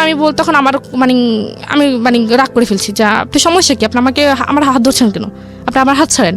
বলে যে না, তুমি আসছো তোমার ইচ্ছায়, তুমি তো তোমার ইচ্ছে যেতে পারবো না, তুমি আমার ইচ্ছে যেতে হইব। আমি বলছি আপনি আমার হাত ছাড়বেন নাকি আমি এখানে চেঁচামেচি করবো? বলে যে চেঁচামেচি করলে কয়জন তোমার কথা বিশ্বাস করবে? সবাই আমার পক্ষে, তোমার পক্ষে তো কেউ নেই। তো আমি বলছি আপনার সমস্যাটা কি? বলে যে আমি তোমাকে বিয়ে করবো। আমি বলছি আপনার মাথা ঠিক আছে, আপনি কেন আমাকে বিয়ে করবেন? আর আমি তো আপনাকে কখনোই ভালোবাসিনি, আপনি বলছেন আপনার সাথে কথা বলার জন্য, আমি আপনার সাথে কথা বলতেছি, আমি তো বলি না আপনাকে বিয়ে করবো। বলে যে আমাকে বিয়ে করতে হবে, আমি তোমাকে আজ এক্ষুনি বিয়ে করবো, সব কিছু রেডি আছে, তুমি শুধু যাবে, গেলে বিয়েটা হয়ে যাবে। আমি বলছি কখনই না, আমি কখনোই বিয়ে করতে পারবো না। বলা যে বিয়ে করবা নাকি আমি তোমার কি জানি বাবা মার মুখে চুনকালি মাখবো? আমি বলছি মাখেন, যা করেন আপনি করেন, আপনি আমার হাত ছাড়েন। বলে যে না, তুমি এখান থেকে যাইতে পারবে না। তখন সে এক প্রকার আমার সাথে জোরাজোরি করতেছেন, এই বন্ধু বান্ধব সবার সামনে? হ্যাঁ, সবার সামনে সে আমার সাথে জোরাজোরি করতেছে, আমার হাত নিয়ে টানাটানি করতেছে। তার বন্ধুরা তার পক্ষে। আপনার সঙ্গে কেউ ছিল? আমার সাথে কেউ ছিল না, আমি একা গিয়েছিলাম ওইখানে। তো তখন আমি অনেক ভয় পেয়েছি, তখন আমি খুব কানাকাটি করতেছি। তখন ওই কলেজের মাঠেই মনে করেন বিকেল টাইমে খুবই ফাঁকা ছিল, আর আশেপাশে কোনো লোকজন ছিল না যে আমি কাউকে ডেকে আমার সমস্যার কথা বলবো। তখন তার একটা বন্ধু একটা প্রাইভেট কার নিয়ে এসে আমাকে টান মেরেই গাড়ির ভিতরে ঢুকিয়ে ফেলার পর তখন কি জানি তারপর কি হয়েছে আমি আর জানি না। তখন আমার যখন জ্ঞান আসছে, তখন আমি একটা রুমের মধ্যে, একটা বাসার মধ্যে ছিলাম, ফ্যামিলি বাসার মধ্যে ছিলাম। তখন আমার চোখে পানি টানে দিছে, দেওয়ার পর তখন তখন জ্ঞান ফিরছে ঠিকই, কিন্তু আসলে আমি কথা বলার অবস্থার মতো ছিলাম না। আমরা একটা বিরতি নেব এই পর্যায়ে। প্রিয় শ্রোতা, আপনারা শুনছেন জীবন গল্প ঢাকা FM 90.4-এ। যেটা বলেছিলাম যে কোনো বাকি আসলে অনুমান করতে পারবেন না এর পরের বাকটা আসলে কোথায় যাচ্ছে। ঋতু আছে আজকের এই জীবন গল্প নিয়ে, এবং ঋতুর এই জীবন গল্পটা একটা ভয়াবহ রকমের ধাক্কা দিবে আজকে, রাতের ঘুম হারামও হয়ে যেতে পারে। আমি ফিরতে চাই তাকে নিয়ে, তবে তার আগে আরেকবার বলছি যে যারা জীবনের গল্প বলার জন্য এখানে আসতে চান, ঋতুর মতো শুধু মন খুলে কথা বলার জন্য কিছু না, তার এই জীবন গল্পটা শুধু 2 ঘন্টা লাখ লাখ মানুষের কাছে বলে একটু হালকা হতে চান, এরকমও যদি কেউ থাকেন চলে আসতে পারেন। আমাদের ফোন নাম্বার হচ্ছে 09611904904। আমি আবারও বলছি 09611904904। ফোন করার পরে ফোন থেকে নির্দেশনাগুলো শুনে আপনি আপনার কথাগুলো এখানে রেকর্ড করবেন। এবং আরেকটি বিষয়, এই জীবন গল্প চলাকালীন অবস্থায় আমরা পুরো অনুষ্ঠানটা ইউটিউবে আপলোড করি। আপনি যদি ইউটিউবের সাবস্ক্রাইবার না হয়ে থাকেন, বিশাল কিছু মিস করবেন, কারণ ইউটিউবে কিন্তু প্রতিনিয়ত নতুন নতুন কন্টেন্ট আসছে। এবং শুধু কিছুই না, আপনি যদি ইউটিউবে সাবস্ক্রাইব করে বেল বাটনটা অন করে রাখেন, তাহলে আমরা নতুন কন্টেন্ট, নতুন কোনো এপিসোড ওখানে আপলোড করার সঙ্গে সঙ্গে আপনি আপনার মোবাইল থেকে অটোমেটিক্যালি জানতে পারবেন। আমাদের ইউটিউবের ঠিকানা হচ্ছে www.youtube.com/dfm904। আমি আবারও বলছি, youtube.com/dfm904। প্লিজ সাবস্ক্রাইব বাটনে ক্লিক করে আমাদের চ্যানেলটি সাবস্ক্রাইব করবেন। ফিরে আসছি ঠিক রাত 12টায়। তার আগে যেটা বলতে চাই সেটা হচ্ছে আমার এই বইমেলায় আসা বইটি নিয়ে। যারা এই বইটি সংগ্রহ করতে চান, চলে আসবেন বইমেলার 101 নম্বর স্টল। একদম সহজ, খুব সুন্দর একটা নাম্বার, 101 বর্ণপ্রকাশের স্টল। এসে বললেই হবে আরজি কিবরিয়ার জীবন গল্প এবং সিক্রেটস দুটো অনুষ্ঠানের একটাই মাত্র বই, 200 টাকা দাম। বর্ণপ্রকাশের স্টলে আপনারা বইটি পাবেন। মাঝে মাঝে আমার সঙ্গে দেখাও হয়ে যাবে হরহামেশা। আমি এখনই জানাচ্ছি না কবে আসবো, তবে হুটহাট আমি যাবো। ওকে, আর আপনি যদি ঘরে বসে সংগ্রহ করতে চান, আপনি ফোন দেবেন এই নাম্বারে 16297। আরও একবার বলছি, 16297।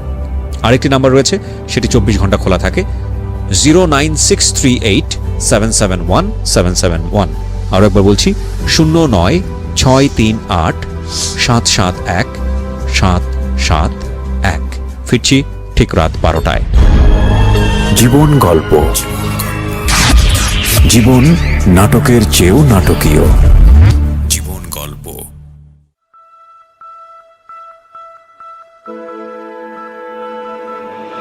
Love, hate, challenge, motivation, lies, truth, impossible, virtue, morality, something beyond entertainment. Welcome to my stage of reality. Stay tuned. Sunday and Wednesday with me RJ Kibriya, only on Dhaka FM 90.4. জীবন গল্প, জীবন নাটকের চেয়েও নাটকীয়। জীবন গল্প। স্বাগত আরও একবার, শুনছেন জীবন গল্প ঢাকা FM 90.4-এ। কথা না বাড়িয়ে আবারও ফিরছি ঋতুর কাছে। হ্যাঁ, তো তারপরে আপনি দেখলেন যে কোনো একটা জায়গায় আপনি তখনও ঠিকমতো শারীরিকভাবে ওকে না। হ্যাঁ, তো তারপর ওইখানে একটা মহিলাকে দেখলাম। তো উনি আমাকে বললো যে তুমি ঠিক আছো? তা আমি বলছি আমি কোথায়, আমি বাড়ি যাব, আমাকে বাড়িতে নিয়ে যান। তুমি জানো তুমি কার কাছে আসছো? আমি বলছি যে না। আপনি কে? বলে যে তুমি যে ছেলের সাথে আসছো আমি ওই ছেলের আন্টি হই। তা আমি বলছি দেখেন, উনি আমাকে জোর করে এখানে আনছে, আমার আসলে কোনো আসার ইচ্ছা ছিল না, আপনি আমাকে যাওয়ার একটু ব্যবস্থা করে দেন। বলে যে না, ওরা তো বিয়ের ব্যবস্থা করতে গেছে, তোমাদের তো নাকি আজকে বিয়ে। আমি বলছি যে না, আমার তো বিয়ে করার ইচ্ছা নেই, দেখেন আমার বিয়ে ঠিক হয়ে গেছে, এখানে আমি আসলে থাকতে পারবো না। আর আপনি বোঝার চেষ্টা করেন, আমি তো ওনার সাথে জাস্ট ফ্রেন্ড হিসেবে কথা বলছি। তো বলে যে না, তুমি মিথ্যা কথা বলো কেন, আমি তো সব শুনছি। তো উনি আমাকে এড়িয়ে যাইতেছে এভাবে। যাওয়ার পরে তো যাই হোক, এখন ও ছেলে আসছে, আসার পর আমি ওই ছেলের পা ধরে ফেলছি, পা ধরে মাপ চাইতেছি রবিউলের। হ্যাঁ, পা ধরে মাপ চাইতেছি যে আমাকে একটু চলে যেতে দেন, আমার জীবনটাকে এভাবে নষ্ট করিয়েন না। তো সে বলতেছে যে আমার মধ্যে কি নেই, আমি তোমার জীবন কেন নষ্ট করবো, আমি তোমাকে বিয়ে করতে চাই। এমন তো না যে তোমাকে নিয়ে টাইম পাস করতেছি বা তোমাকে নিয়ে কোথাও গিয়ে সময় কাটাতেছি, আমি তো তোমাকে বিয়ে করতে চাই। তো আমার মধ্যে কি এমন নেই যে তুমি আমাকে ভালোবাসো না? তখন আমি বলছি যে আপনি নিজের চেহারাটা একটু আয়নার মধ্যে গিয়ে দেখছেন, আমি বলছি। বলার পর সে আমাকে একটা থাপ্পড় মারছে, ওইখানে অনেক জোরে একটা থাপ্পড় মারছে। থাপ্পড় মারা আমার খুব কানাকাটি করতেছি। কানাকাটি করার পর বলতেছে যে তুই যদি আমাকে বিয়ে না করস, এখানে তুই আমার লাশ দেখবি। আমি বলছি আপনি মরেন, যাই করেন, এটা আপনার ইচ্ছা, আমি আর আপনার কোনো কথাই আমার মন গলবে না। তখন সে কি করছে, একটা তরকারি কাটার যে ছুরিগুলা, ওইগুলা এসে তার হাতের মধ্যে একটা করে দিচ্ছে। হ্যাঁ, তো অনেকগুলো রক্ত বাইরে দিতেছে। তো বাইরে হওয়ার পর আমার তখন খারাপ লাগছে। তখন আমি দৌড়ে গিয়ে তার হাতটা চেপে ধরছি যাতে রক্ত বাইরে না হয়। তো চেপে ধরার পর তার আন্টিকে আমি ডাক দিচ্ছি। ডাক দেওয়ার পর উনি আইসা ব্যান্ডেজ করে দিছে। তারপর তো বলে যে ওই ছেলে আমাকে বলে যে এখন তো দেখছো আমি তোমাকে কতটা ভালোবাসি, এখন তুমি কি চাও আমি তোমার জন্য মরে যাই? তখন আমি আসলে এক ধরনের রাজি হয়ে গেছি। আমি বলছি ঠিক আছে, আমি রাজি। তো আমি বলছি যে আমি রাজি এক সত্ত্বে, তো আমি বিয়ের পর আমি বাড়িতে চলে যাব। তো সে বলছে যে না, বিয়ের পর তো আমি বাড়িতে যাওয়ার জন্য তো তোমাকে বিয়ে করবো না, আমি বিয়ে করবো তোমাকে আমার কাছে রাখার জন্য। তো যাই হোক, বিয়েটা হয়ে গেছে। 9 লাখ টাকা কাবিননামা ছিল। সে আমাকে বলছে যে কাবিননামা কত টাকা হবে? তখন আমি বলছি যে আপনার ইচ্ছা। তখন আসলে আমার ওই মানসিকতা মানে বিয়ের জন্য যে একটা প্রস্তুত থাকা আমি আসলে ওইরকম ছিলাম না। তখন আমি বলছি আপনার যত ইচ্ছে তো না তুমি বলো। আমি বলছি যে ঠিক আছে 10 লাখ টাকা। তো কাজী বলতেছে ঠিক আছে কেউ কিছু বলা দরকার না, আমি একটা বলে দিই। তো উনি 9,01,01 টাকা বলছে। আপনার বয়স হয়েছিল বিয়ের? জি না, আমার বয়স তখন আমি ক্লাস এসএসসি পরীক্ষা দিছি, তখন আমার 16 বছর সামথিং, সর্বোচ্চ হলো 15-16 বছর। হ্যাঁ তখন Okay. চলে। তো তখন আবার আমার কাজী কত বয়স দেখালো? ওইখানে 20 বছর দিছে। 20 বছর দিয়েছে। হ্যাঁ এরকম আর আমার বিয়েতে তো যদি মানে- কেউ করায় এবং এটা যদি কোনোভাবে আইনি ঝামেলায় যায় তাহলে মানে ওনারা তো ফাঁসবেনই, কাজী সবার আগে ফাঁসবে আর কি। তো যাই হোক, তো আমাকে ওই তো 9,01,01 টাকায় বলছে। বলার পর তো বিয়েটা হয়ে গেছে। হওয়ার পর সেই যেখানে চাকরি করে ব্রাহ্মণবাড়িয়া, সেখানে আমাকে নিয়ে গেছে ওই দিনই। ট্রেনে চলে গেছে আমরা। যাওয়ার পর ওইখানে একটা রুম নিল। রুম নেওয়ার পর কিছু জিনিসপত্র ইন কিনলো। দ্য মিন টাইম বাড়ির কথা আপনার মনে পড়েনি? বাড়িতে কি হচ্ছে? না অবশ্যই পড়ছে। তখন আমি তাকে অনেকবার চেষ্টা করছি, তখন তো আমার কাছে ফোন ছিল না, কারণ আমি সাথে করে ফোন নিয়ে আসিনি। আর তাকে আমি অনেকবার বলছি যে বিয়ে যেহেতু হয়ে গেছে তখন তো বাড়ি থেকে কোনো সমস্যা করবে না, বাড়িতে জানাই। বলে যে না এখন বাড়িতে জানালে সমস্যা করবে, আমরা আগে একটু সেটেল হই তারপর বাড়িতে জানাবো। তখন মানে সে যেভাবে বলতেছে সেভাবে, কারণ মানে তার কথা যদি আমি একটু মানে লড়চড় করি, সে আমাকে ছুরি টুরি দিয়ে ভয় দেখায়, তারপর হাত কাট নিয়ে মানে ভয় দেখায়। তখন আমি আসলে অতটা ছিলাম না। তো বাড়িতে কি হয়েছে না হয়েছে সেটা আর আমি তখন জানি না। তো তখন আমাকে ওইখানে নিয়ে গেছে। নিয়ে যাওয়ার পর সে আমাকে একটা রুম নিল। রুম নেওয়ার পর মানে টুকিটাকি যা লাগে আর কি সব নিছে। নেওয়ার পর তো চলতেছি। তখন যাচ্ছি, বাড়িতে কি হয়েছে না হয়েছে সেটা তো আমি জানি না। তখন ওইখানে গেলাম। তো নেওয়ার পর সেই তো সারাদিন চলে গেল। তো আমি রান্না বান্না করলাম। তো সেই কোথায় গেছে আমি জানি না। সারাদিন সে বাসা ছিল না। রুম কি আগে থেকে নিয়ে ছিল নাকি ওর রুমে গিয়ে উঠলেন? না, সে ওইখানে মানে আগে থেকে একটা রুম নিয়েছিল সেই। তো রাত্রেবেলা তো সে আসছে, এসে কিছু ফুল টুল দিয়ে রুমটা সাজাইলো নিজেই? হ্যাঁ না, নিজে না, সে আর তার এক বন্ধুকে নিয়ে, বন্ধুর সাথে দিছে। সে কোথায় গেছে আমি জানি না। তো তার বন্ধু, তার এক কলিং, উনি আবার বিয়ে করছে, উনি আবার ওইখানেই থাকে। সে আমাকে বাইরে তালা দিয়ে চলে গেছে। তো আমি সারাক্ষণ রুমের মধ্যে ছিলাম। তো রুমের মধ্যে থাকার পর সে বিকেলের দিকে আসছে। আর সে আমাকে বলতেছে তো তুমি রেডি হও। তো আমি বলছি কেন রেডি হবো, কোথায় যাবো? বলে যে আমার এক ফ্রেন্ডে দাওয়াত দিচ্ছে, রাত্রে ওইখানে খাওয়া দাওয়া করবো। তো আমি বলছি আমি রেডি হবো কি, আমি তো তখন আমার তো মানে কিছুই নেই, ইনফ্যাক্ট কিছুই নেই। হ্যাঁ আমি রেডি হবো কি? সে আমার জন্য একটা শাড়ি কিনলো, 1200 টাকা দিয়ে একটা শাড়ি কিনছে। আর নর্মালি বাসা পড়ার জন্য 2টা 3 পিস কিনছে। তো নিয়ে আসছে। নিয়ে আসার পর সে আমাকে বলছে রেডি হওয়ার জন্য। তো রেডি হয়েছি। রেডিমেডি হয়ে আমরা ওই ফ্রেন্ডের বাসায় গেছি। যাওয়ার পর ওইখানে খাওয়া দাওয়া করে আমরা আবার রিটার্ন আসছি। ওই ফ্রেন্ডের বাসায় যখন খাওয়া দাওয়া করতে গেছি, তখন বাসাতে মানে আবার খাওয়া দাওয়া করে যখন আবার বাসা আসছি, তখন দেখি ফুল টুল দিয়ে সাজানো রুমটা। তো তখন সে আমাকে, তখন আমি শুয়ে পড়ছি, কারণ মানে আমার মানে টেনশন হইতেছে যে বাড়িতে কি হচ্ছে। তখন আমি এই জিনিসটা টেনশন করতেছি। তখন আমি বারবার তাকে বলতেছি যে বাড়িতে ফোন দেন। সে বলতেছে না, বাড়িতে এখন ফোন দেওয়া যাবে না, বাড়িতে এখন ফোন দিলে তোমাকে সবাই নিয়ে যাবে। আমি যেটা বলতেছি সে এড়িয়ে যাইতেছে। তখন রাত যখন হয়েছে তখন আমি শুয়ে গেছি। তো সেই দোকানে গেল। দোকানে গিয়ে আমার জন্য, আমার খুব মাথা ব্যথা করতেছে, আবার পুরো শরীর জার্নিং করছি, পুরো শরীর মানে ব্যথা হয়ে গেছে। সে আমার জন্য ব্যথার কিছু ওষুধ নিয়ে আসতে গেছে। তখন আসে দেখে যে মানে আমি, তখন আমার চোখটা একটু বুঝে আসছে। তো আসছে সে যে দরজা খুলছে, আমি টের পাইছি। টের পাওয়ার পর আমি ওই সেভ মতোই শুয়েছি। শোয়ার পর আমি একবার এক পাশে গিয়ে শুয়েছি। তো শোয়ার পরে সে আসছে, আইসে আমাকে উঠাইলো, বলে যে তোমার না শরীরে ব্যথা করতেছে, ওষুধ খাও। তো আমি ওষুধটা খাইছি। খাওয়ার পর কিছুক্ষণ পর ব্যথাটা একটু কমে আসতেছে, এরকম অনুভব হইতেছে। তখন সে আমাকে বললো যে তুমি কি ঘুমাই যাবা? আমি বলছি যে হ্যাঁ আমি ঘুমিয়ে যাব। তো বলতেছে কেন, আজকে মানুষের জীবনের একটা প্রথম রাত আমাদের, আর এই রাতের জন্য মানুষ হাজার হাজার বছর অপেক্ষা করে, তুমি এই রাতেই ঘুমিয়ে কাটিয়ে দিবে? আমি বলছি আমার কাছে এটা কোনো রাত মত মনে হয় না, আমার ঘুম আসতেছে, আমি ঘুমাবো। বললো যে না আমার সাথে কথা বলো। আমি বলছি যে আপনার সাথে আমি কথা বলবো কালকে। তার কথা আমি আসলে এক কান দিয়ে নিতেছি, আর কান দিয়ে ফেলে দিচ্ছি। আমার মূল উদ্দেশ্য হচ্ছে আমি যদি কোনো রকম একটু সুযোগ পাই আমি পালিয়ে যাবো, বাড়িতে গিয়ে তারপর সব ঘটনা বলে দিব। হ্যাঁ পালিয়ে যাবো। তখন আমার খুব ঘুম আসতেছে। তখন আমি একবার মানে বসা অবস্থা ঘুমিয়ে গেছি। তখন ঘুমিয়ে যাওয়ার পর সে আমাকে মনে হয় শোয়াইছে। তখন আমি আর বলতে পারবো না কি হয়েছে। তখন সকালে সে আমাকে আবার তালা মেরে চলে গেছে, অফিসে চলে গেছে। তো আশেপাশে ফ্ল্যাটে কেউ ছিল না আপনাদের? হ্যাঁ ছিল। তো আপনি তো ওখানে নক করে বললেও তো বলতে পারতেন। মানে গেটটা এমন ভাবে ছিল, মনে করেন দরজাটা ছিল বাইরে আর ভিতরে আবার আরেকটা ইয়ে ছিল, মানে গ্রিলের মতো। আচ্ছা, মানে হলেও সম্ভব না, সম্ভব না, চিল্লালেও হয়তো অনেকে শুনবে না। হ্যাঁ। আচ্ছা, আর পরে কি করছে, তখন আমি উঠছি, উঠে ফ্রেশ হয়েছি, ফ্রেশ ট্রেশ হয়ে আমি নাস্তা খাইনি, আমি চাটা শুধু খাইছি আর পরোটা খাইনি। তো না খাওয়ার পর এখন আমি রান্নাবান্না করে কিছুই করি না, সে দুপুরে খাওয়ার জন্য আসছে। বাচ্চা ঠিক কিছু সমস্যা নেই, রান্না করে না, আমি হোটেল থেকে নিয়ে আসছি। তখন সে হোটেল থেকে মাছ আর কি জানি নিয়ে আসছে, আমার মনে নেই। তো নিয়ে আসার পর সে মানে আমাকে খাই দিতে চাইতেছে, তো আমি খাই নেই। তো সে আমাকে 2-3 বার এরকম করতেছে। তখন আমি কি করছি, আমি প্লেটটা ফেলতে চাই নাই, তো আমি ধাক্কা দেওয়ার একটু জোরে লেগেছে, প্লেটটা মাটিতে পড়ে গেছে। পরে কাঁচের প্লেট ছিল, ওটা ভেঙে গেছে। ভেঙে পর সে রাগ করে ফেলছে, সে আমাকে একটা ধাক্কা দিয়ে ফেলছে। ধাক্কা দেওয়ার পর আমি একটা দেয়ালের মধ্যে গিয়ে একটু বাড়ি খেয়েছি কপালের মধ্যে, তখন কপালটা ফুলে গেছিল। তো ফুলে যাওয়ার পরে তখন আমি বলছি যে মানুষ আমার বিয়ের একদিন না যাইতে আমার উপর এরকম টর্চার শুরু করতেছে, সে মানুষ আমাকে কিভাবে সারা জীবন ভালো রাখবে সেটা আমার ভালো জানা হয়ে গেছে। তো বলে যে কি জানি কয়, না তোকে তুই যতই ইয়ে করস, চালাকি করস, তুই এখান থেকে যাইতে পারবি না, তোকে যেহেতু আমি বিয়ে করছি এখানে থাকতে হবে। তখন এভাবেই আমি আসলে একটা না প্রায় 2 দিন খাইনি। 2 দিন মানে শুধু একটু চা খাইছি, আর কিছু না, চা খাই আর পানি খাই। তখন আমার শরীরটা খুবই দুর্বল হয়ে গেছে।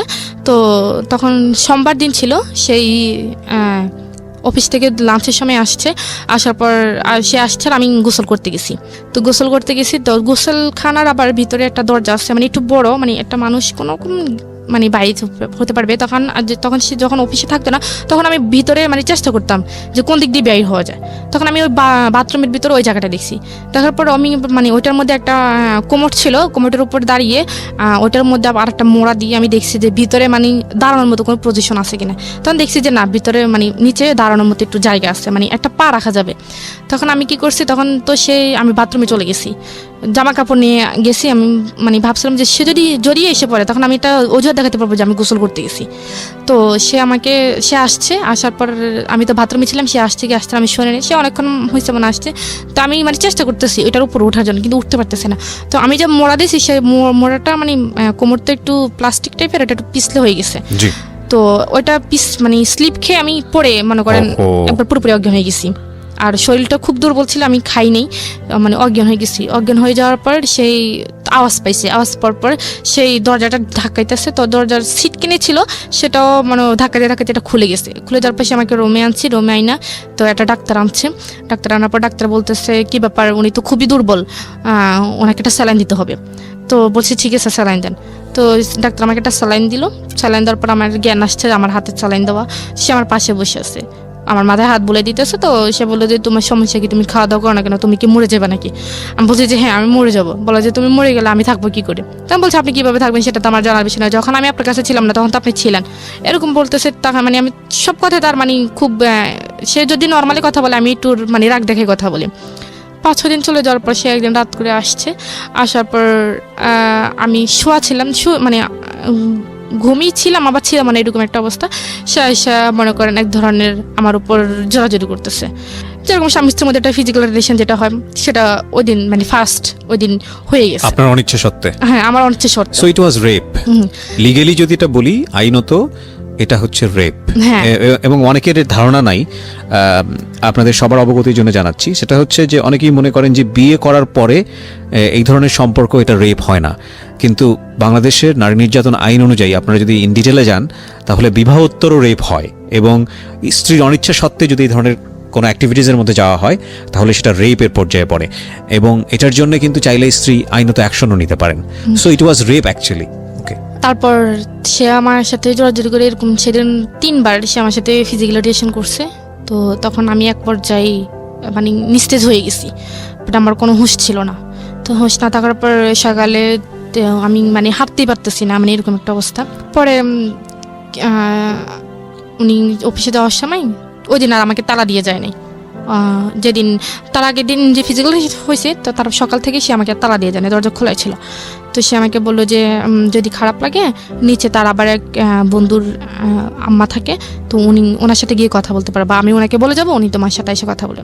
তো তখন আর বাইরের তালা দিয়ে যায় নাই। তো আমি তখন চিন্তা করলাম যে আমার মনে একটা ধারণা আসছে যে যেহেতু এতদিন বিয়ে হয়েছে ঠিক, কিন্তু আমাদের মধ্যে কোনো কিছু ছিল না। তখন আমি বাড়িতে চলে গেলাম, আমি বলতে পারতাম যে আমি পারফেক্ট, আমার মধ্যে কোনো ইয়ে নেই। See, this is a sense of society, sense of virginity, sense of our social ethics.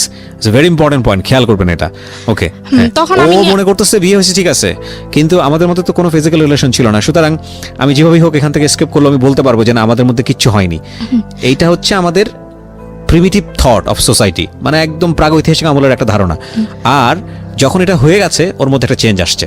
চেঞ্জটা কি? হ্যাঁ বলো। হ্যাঁ, তখন আমি ভাবলাম যে মানে চলে গেছিলাম, মানে আমি গেট পর্যন্ত চলে গেছি, উপর থেকে নিচে নেমে গেট পর্যন্ত চলে গেছি। চলে যাওয়ার পর মানে দেখতেছি আমি, মানে আমার হাঁটতে খুব কষ্ট হইতেছে, তো আমি কাঁদতেছি। তখন দাঁড়ান আমাকে জিজ্ঞেস করলো যে ম্যাডাম আপনার কি হয়েছে? আমি বলছি যে না কিছু হয় নাই। তো বলে যে আপনি কাঁদতেছেন কেন? তো আমি বলছি যে না আমার আসলে একটু শরীরটা খারাপ, হ্যাঁ এই জন্য। তো বলে যে আমি কি আপনাকে বাসায় দিয়ে আসবো? তো আমি বলছি যে না ঠিক আছে। তখন মানে আমার কথা শুনে ওই যে তার বন্ধুর আমার কথা বলো, উনি আবার বের হয়ে আসছে। বলে যে কি ব্যাপার ঋতু, তুমি কেন বাইর হয়েছো? তোমার নাকি শরীর খারাপ, তুমি বাইরে হয়েছো কেন? চলো চলো তোমাকে বাসায় দিয়ে আসি। তখন ওই আমাকে ধরে আমাকে রুমে আইনা শোয়াই দিয়ে চলে গেছে। চলে যাওয়ার পর তখন মানে কারো মানে একটা ফোন যে পাবো, মানে কারো কাছ থেকে নিয়ে আমি ফোন করবো, মানে ওইরকম একটা জানি। তখন উনি আবার আসছে কিছুক্ষণ পর, বলে যে তুমি কি তোমার কি খিদা লাগছে বা কিছু খাইবা? আমি বলছি যে না আন্টি আমার খিদা লাগা নাই, আপনি আমাকে একটু গরম পানি করে দেন। বলে যে গরম পানিতে কি করবা? বলে যে আমি একটু বাথরুমে যাবো। পরে উনি আমাকে একটু গরম পানি করে দিচ্ছে, আমি বাথরুমে গিয়ে ফ্রেশ হয়ে আসছি। পরে আমি বলছি কি আপনার কাছে কি ফোন আছে? বলে যে কেন? আমি বলছি আমি একটু আমার আম্মুর সাথে কথা বলবো, আমার আব্বুর সাথে কথা বলবো, আসলে তাদের কথা খুব মনে পড়তেছে, আমার খুব খারাপ লাগতেছে, একটু কথা বলে আমার কাছে ভালো লাগবে। বলে যে ঋতু তুমি কিছু মনে করো না, রবিউল তো আমাকে না করছে তোমার কাছে ফোনটা না দিতে। তো তখন ভাবলাম যে বলেও লাভ নেই। তখন ভাবলাম যে যাই হবার হয়ে গেছে, বিয়ে তো একবার হবেই, তো আমার ভাগ্য হয়তো এটা ছিল। আপনি মেনে নিলেন? হ্যাঁ আমি মেনে নিছি মনে মনে। এটা হয়তো মানতই না যদি গত রাতের এই ঘটনাটা না ঘটতো। হ্যাঁ। এবং দেখুন একটা মেয়ের কাছে, আমাদের সমাজে একটা মেয়ের কাছে এই বিষয়টা কতটা ইম্পর্ট্যান্ট, এবং সেন্স অফ দ্য সোসাইটি যেটাকে বলি, আমাদের ধারণাটা এভাবেই দেওয়া হয়েছে ছোটবেলা থেকে যে একটা মেয়ের সঙ্গে এটা হয়ে যাওয়া মানে হচ্ছে তার সবকিছু গেছে, সবকিছু শেষ। ছেলেটার কথা কিন্তু চিন্তাও করা হয় না। এবং দেখুন ও বিয়ে হওয়ার পরেও ফাঁকফোকর খুঁজছে যে যেভাবেই হোক না কেন বের হয়ে যাবে। যখন এটা হয়ে গেছে তখন সে নিজের মনকে বুঝ দিচ্ছে যে না বিয়ে তো একটাই হয় মানুষের জীবনে, ওকে ফাইন। তার মানে চিন্তা করে দেখুন, এবং জেনে খুব আশ্চর্য হবেন, কিছুদিন আগেও এরকম একটা নিয়ম ছিল সরকার থেকে, এরকম একটা আইন বাধ্যবাধকতা বোধহয় এরকম একটা অনুমতি দেওয়া হয়েছিল ল করে, যে রেপ করে যদি তাকে বিয়ে করা হয় তাহলে তার শাস্তিটা ওইরকম শাস্তি হবে না, এরকম একটা কোনো, আমি ডিটেল জানি না, এরকম একটা ছিল যেটা নিয়ে অনেক আলোচনা সমালোচনা হয়েছে বিভিন্ন মহলে। পরবর্তীতে ওটা বোধহয় সংশোধন করা হয়েছে, আমি ডিটেল জানি না, যারা ল নিয়ে ভালো পড়াশোনা করবেন তারাই বা জানবেন। সো এটা কিন্তু সরকার ইচ্ছা করে করেনি, এটা আমাদের সামাজিক চালচিত্র। হ্যাঁ, আমাদের সামাজিক চালচিত্র, এবং খুব ভয়ানক রকমভাবে একটা বিশাল রকমভাবে একটা রং কনসেপশন, এবং এই রং কনসেপশনটা যুগের পর যুগ ধরে আমরা আমাদের সামাজিকতায় আমরা লালন পালন করে চলেছি। Very very wrong conception. একটা শারীরিক সম্পর্ককে জীবনে এত বড় কজ হিসেবে দেখা হয়, এত বড় ইম্পর্টেন্ট বিষয় হিসেবে দেখা হয়, যেটা পুরো জীবনটাকে মল্ড করে ফেললে, পুরো জীবনটাকে দুমড়ে মুচড়ে ফেললেও কিছুই যায় আসে না, বরং একটা শারীরিক সম্পর্ক হয়ে গেছে, তার মানে ঠিক আছে ওর কাছে আমি ধরা বাঁধা। So very rubbish thinking, very very rubbish thinking. Cause ultimately তো এই একটা জিনিস আটকে রাখতে পারে না মানুষকে। এই মেয়েটার ক্ষেত্রে কি হয়েছে দেখেন, সামনের দিকে আগাই আমরা, বলেন তারপর। তো তারপর আপনি মেনে নিলেন, হ্যাঁ, মানে নিজেকে নিজে বোঝাচ্ছেন? আমি নিজেকে নিজে বুঝাইতেছি। তখন ভাবলাম যে যা হবার হয়ে গেছে। তো এক পর্যায়ে তো এই কদিন আমি তার সাথে খুবই মানে খারাপভাবে আচরণ করতাম, বা সে আমাকে কোনো কিছু জিজ্ঞেস করলে আমি তার উল্টোটার মানে উত্তর দিতাম। তো আজকে আসার পর আমি রান্নাবান্না করছি, রান্নাবান্না করা, তারপর গোসল টোসল করে ঘরটার মুছে টুছে আমি বসে রয়েছি, সে আসলে একসাথে খাবো। তো সে আসার পর আমরা একসাথে খাইছি। খাওয়ার পর সে বলতেছে তোমার তো মন খারাপ, চলো আমরা একটু ঘুরতে যাই। তো বলছে কোথায়? বলে যে এখানে একটা নদী আছে, ওইখানে নদীতে বিকেলবেলা সবাই ঘুরতে যায়, তো চলো তোমাকে নিয়ে একটু ঘুরতে যাই। আমরাও একটু ছোট্ট করে ঘুরে আসি প্রিয় শ্রোতা, মাত্র 2 মিনিটের ছোট্ট একটা বিরতি নিচ্ছি। আর এই ফাঁকে আপনাদেরকে বলছি, যারা জীবন গল্প বলার জন্য এখানে আসতে চান প্লিজ আমাদেরকে ফোন করবেন। আমাদের ফোন নাম্বারটি হচ্ছে 09611904 আমি আবারও বলছি 09611904 আর যারা জীবন গল্প এবং সিক্রেটসের যে বইটি বাজারে এসছে আমার, সেটা কিনতে চান, তারা ফোন দেবেন 16297 এই নাম্বারে। আরও একবার বলছি 16297 এই নাম্বারে বইটি আপনার বাসায় পৌঁছে যাবে। বইমেলা থেকে কিনতে চাইলে চলে আসুন 101 নম্বর স্টল, বর্ণপ্রকাশের স্টলে। ফিরে আসছি মাত্র 2 মিনিট পর। বাই দ্য ওয়ে, আরও একটি নাম্বার আছে যেটা 24 ঘন্টা খোলা থাকে, আপনি চাইলে ওখানেও ফোন দিয়ে বাসায় বসে বইটি সংগ্রহ করতে পারেন। বইয়ের মূল্য হচ্ছে মাত্র 200 টাকা। ফোন নাম্বারটি হচ্ছে 09638771771। আরও একবার বলছি, 09638771771। ফিরছি 2 মিনিট পর। জীবন গল্প, জীবন নাটকের চেয়েও নাটকীয়। জীবন গল্প।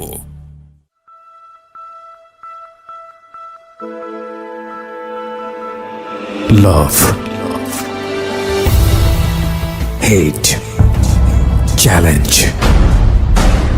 Motivation, lies, truth, impossible, virtue, morality, something beyond entertainment. Welcome to my stage of reality. Stay tuned. Sunday and Wednesday with me RJ Kibriya, only on Dhaka FM 90.4. জীবন গল্প, জীবন নাটকের চেয়েও নাটকীয়। জীবন গল্প। স্বাগত আরও একবার প্রিয় শ্রোতা, শুনছেন জীবন গল্প 90.4 FM এ। আমি আরজে কিবরিয়া রয়েছে আপনার সঙ্গে, এবং আজকে ঋতু আছে তার জীবন গল্প নিয়ে। ঋতুর এই গল্পটি আপনি পুরোপুরি পেতে পারেন আমাদের ইউটিউব চ্যানেলটি থেকে। এই মুহূর্তে আপনি চলে আসুন আমাদের ইউটিউবের ঠিকানা www.youtube.com/dfm904। আমি আবারও বলছি, youtube.com/dfm904। প্লিজ সাবস্ক্রাইব করে বেল বাটনটাতে, সাবস্ক্রাইবের পাশেই রয়েছে বেল বাটনটা, এটা ক্লিক করে অন করে নেবেন প্লিজ।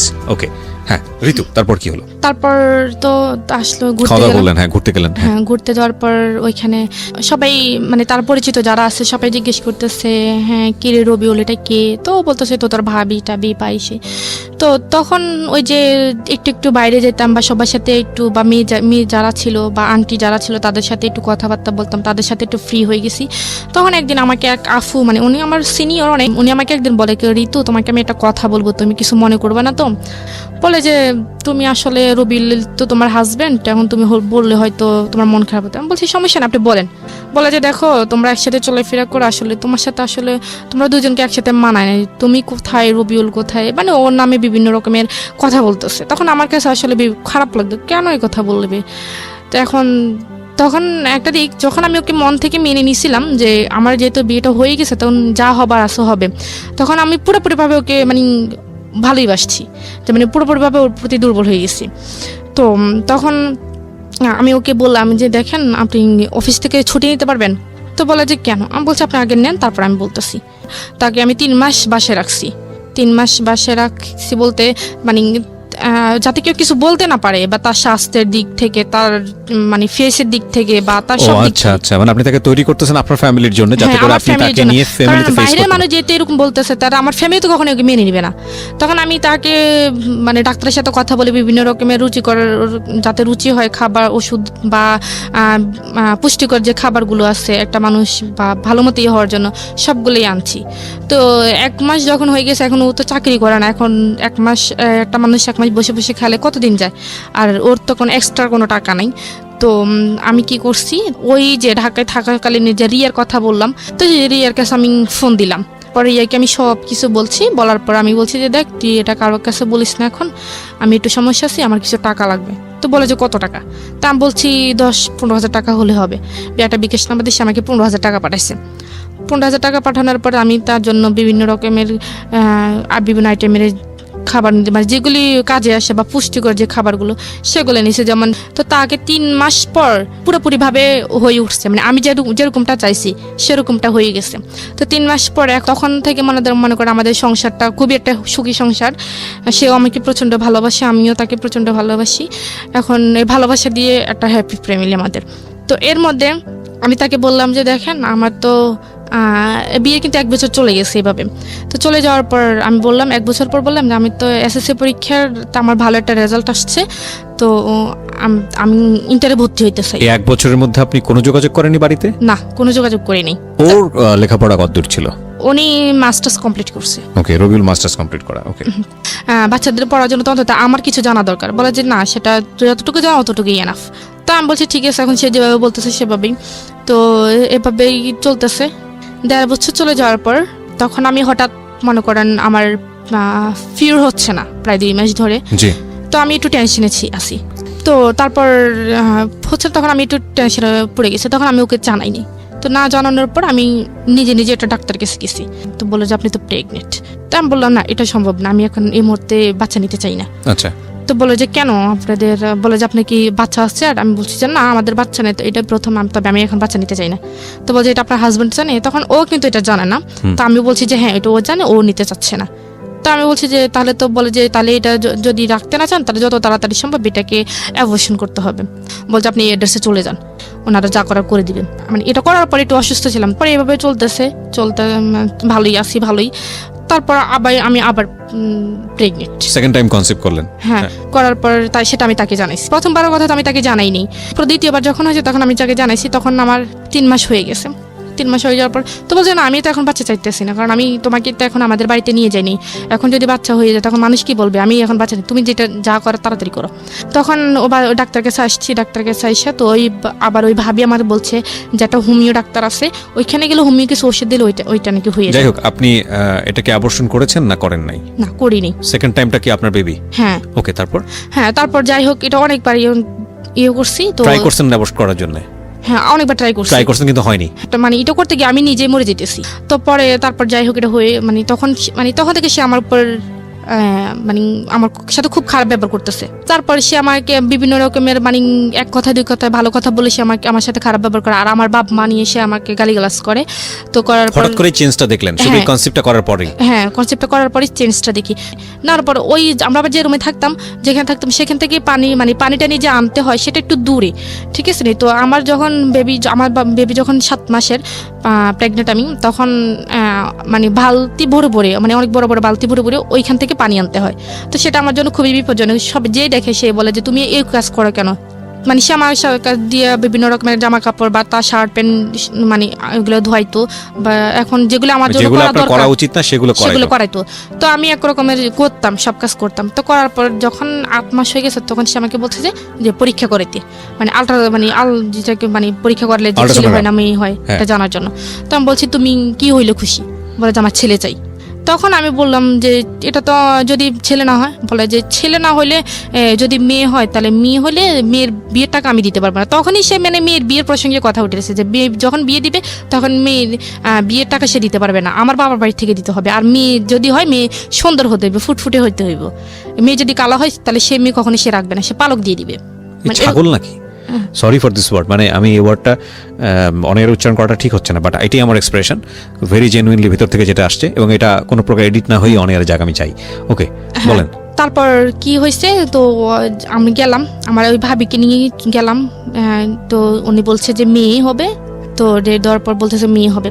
তখন যখন ওকে জানাইছে তখন সে আমার উপর খুব রাগ করছে, আমাকে আমার পারে না, মারবে না ধরবে, সে বুঝতে পারতেছে না।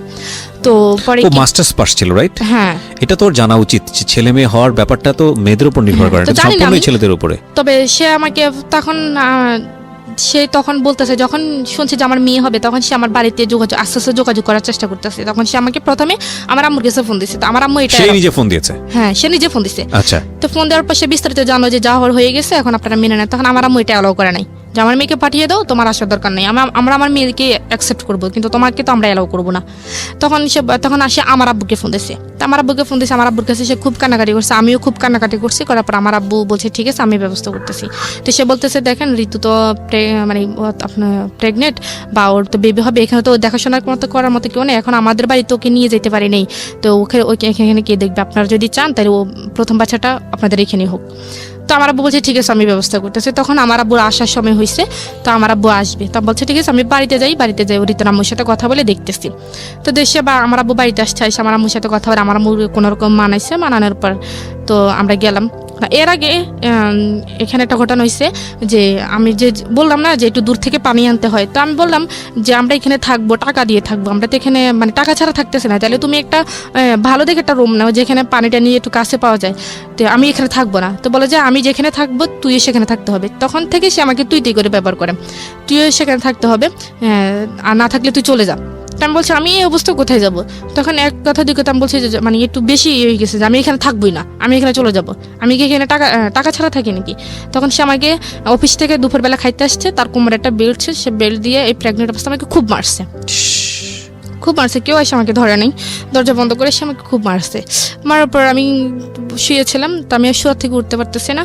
তো ওই ভাবিটা আসছে, আইসা ভাবিটা মানে উনি ছিল না, রবিউল ছিল না, তো শুধু এই মেয়ে সন্তানকে কেন্দ্র করেই আপনাদের মধ্যে এই ধরনের আচরণ। হ্যাঁ। তখন আমার বেবি হওয়ার এক সপ্তাহ আগে আমাকে বাড়িতে দিয়ে আসছে, দিয়ে আসার পর বাড়িতে যাওয়ার পরে রিয়াকশনটা কি দাঁড়ালো? এতদিন পরে বাড়িতে গেলেন, কয় বছর পরে বাড়িতে গেলেন? এই তো 3 বছরের মাথায় বাড়িতে গেছি। 3 বছরের মাথায় ওই যে আপনাকে কিডন্যাপ করে নিয়ে গেল, এটা তো কিডন্যাপ, অফকোর্স কিডন্যাপ। এবং তারপরে 3 বছর ধরে এইরকম একটা মানুষের সঙ্গে তখন তো থেকে বাড়িতে সবাই আমাকে দেখতে আসছে, মনে করেন বাড়িতে গ্রামের বাড়িতে যেটা হয় আর কি, বিশেষ করে তো যা হওয়ার সবাই নানান কথা বলতেছে। যাই হোক, পরে ওকে দেখছে, দেখার পর ওনাদের পছন্দ এখন না হইলেও মেনে নিতে হবে, কারণ আপনার বাবু চলে আসছে পেটে। বাবু চলে আসছে। হ্যাঁ, তখন আমাদের বাড়িতে যেমন আমরা বৃহস্পতিবারে গেছি, তো উনি শুক্রবারে চলে আসছে, ওনাদের বাড়িতে চলে গেছে। ওনাদের বাড়িতে যাওয়ার পর আমার আব্বু বলছে যে এটা যত তাড়াতাড়ি সম্ভব ওনাদের ফ্যামিলি জানতে। তো ওনাদের ফ্যামিলিকে জানাইছে, জানানোর পর ওনার ফ্যামিলি বলছে ঠিক আছে, সমস্যা নেই, আমরা নিয়ে আসবো, বেবি হোক। বেবি হওয়ার পর আমরা বেবি এবং বেবি মাকে দুজনকে একসাথে নিয়ে আসবো। তো আমার আম্মু মানে ও এমন একটা মানুষ যে মনে করেন যদি কাউকে ওর ভালো লাগে তাকে এমনভাবে সে বশ করবে যে মানে ও চায় যে মানে ও মনে করে যে ওর মানে যেমন আমাকে দ্বারা যদি ওর কোনো উপকার আসে বা ওর কোনো কাজে লাগে, যে আমাকে এমনভাবে বশ করবে যে আমি ওর কি ছাড়া কোনো কিছু বুঝবো না, মানে ওই রবিউল। হ্যাঁ, এরকম একটা টাইপের ছিল। তো ও আমার আম্মুর সাথে কথাবার্তা বলতে বলতে ও আমার আম্মুকে মনে করেন খুবই ইমোশনাল করে ফেলছে, যে আমার আম্মু বসতে গেলেও ওকে ঢাকে, মানে শুইতে গেলেও ওকে ডাকে, মানে এরকম একটা অবস্থা। এখন আমি যে ওনার মেয়ে এটা আমার আম্মু ভুলে গেছে।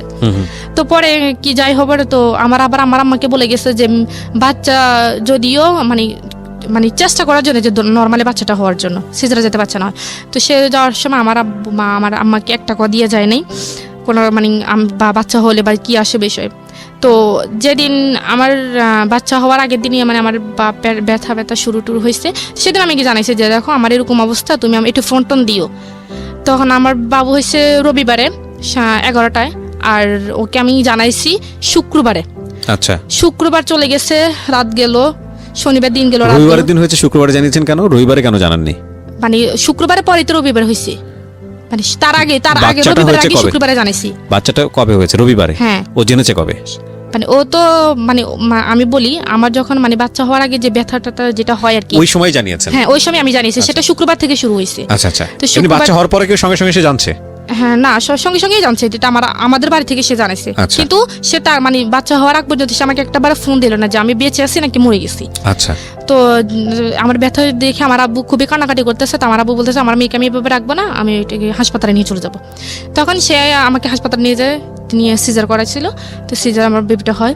তো বেবিটা হওয়ার পর আমার বেবি মাশাআল্লাহ খুবই সুন্দর হয়েছিল। তো হওয়ার পর আমার আব্বা জানাইছিল ওনারে যে তোমার মেয়ে হয়েছে। ও আমার আব্বাকে বলে যে মেয়ে কালো হয়েছে না সুন্দর হয়েছে। প্রথম কোশ্চেন ছিল এটা? হ্যাঁ, মানে মেয়ের মা সুস্থ আছে বা মেয়ে সুস্থ আছে কিনা সেটা জানতে চাইনি, সে প্রথমে জানাই যে মেয়ে কালো হয়েছে না সুন্দর হয়েছে। তখন আমার আব্বু এখানে একটা মানে রেগে গেছে যে এটা কেমন কথা যে মেয়ে কালো হয়েছে না সুন্দর হয়েছে। তখন আমার আব্বু ওর সাথে মানে রাগ করে 2-3 কথা বলে না। তখন আমার সাথে যোগাযোগ হয়েছে, সে আমার সাথে কথা বলে না। আমি তো হাসপাতালে ছিলাম। তো তখন কোরবানি ঈদের 5 দিন আগে আমার মেয়ে হয়েছে। তো কোরবানি ঈদের ছুটি হয়েছে, ছুটি হওয়ার পর মনে করেন সে ছুটি পাইছে। তো ছুটি মানে কোরবানি ঈদের মেয়ে হওয়ার 2 দিন পর সে বাড়িতে আসছে। আচ্ছা। বাড়িতে আসার পর সে আমার মেয়েকে একবারও দেখতে আসেনি, মানে সে বাড়িতে চলে গেছে। তো আমি তাকে বারবার ফোন দিই যে মেয়েকে দেখতে আসার জন্য, দেখে আসার জন্য।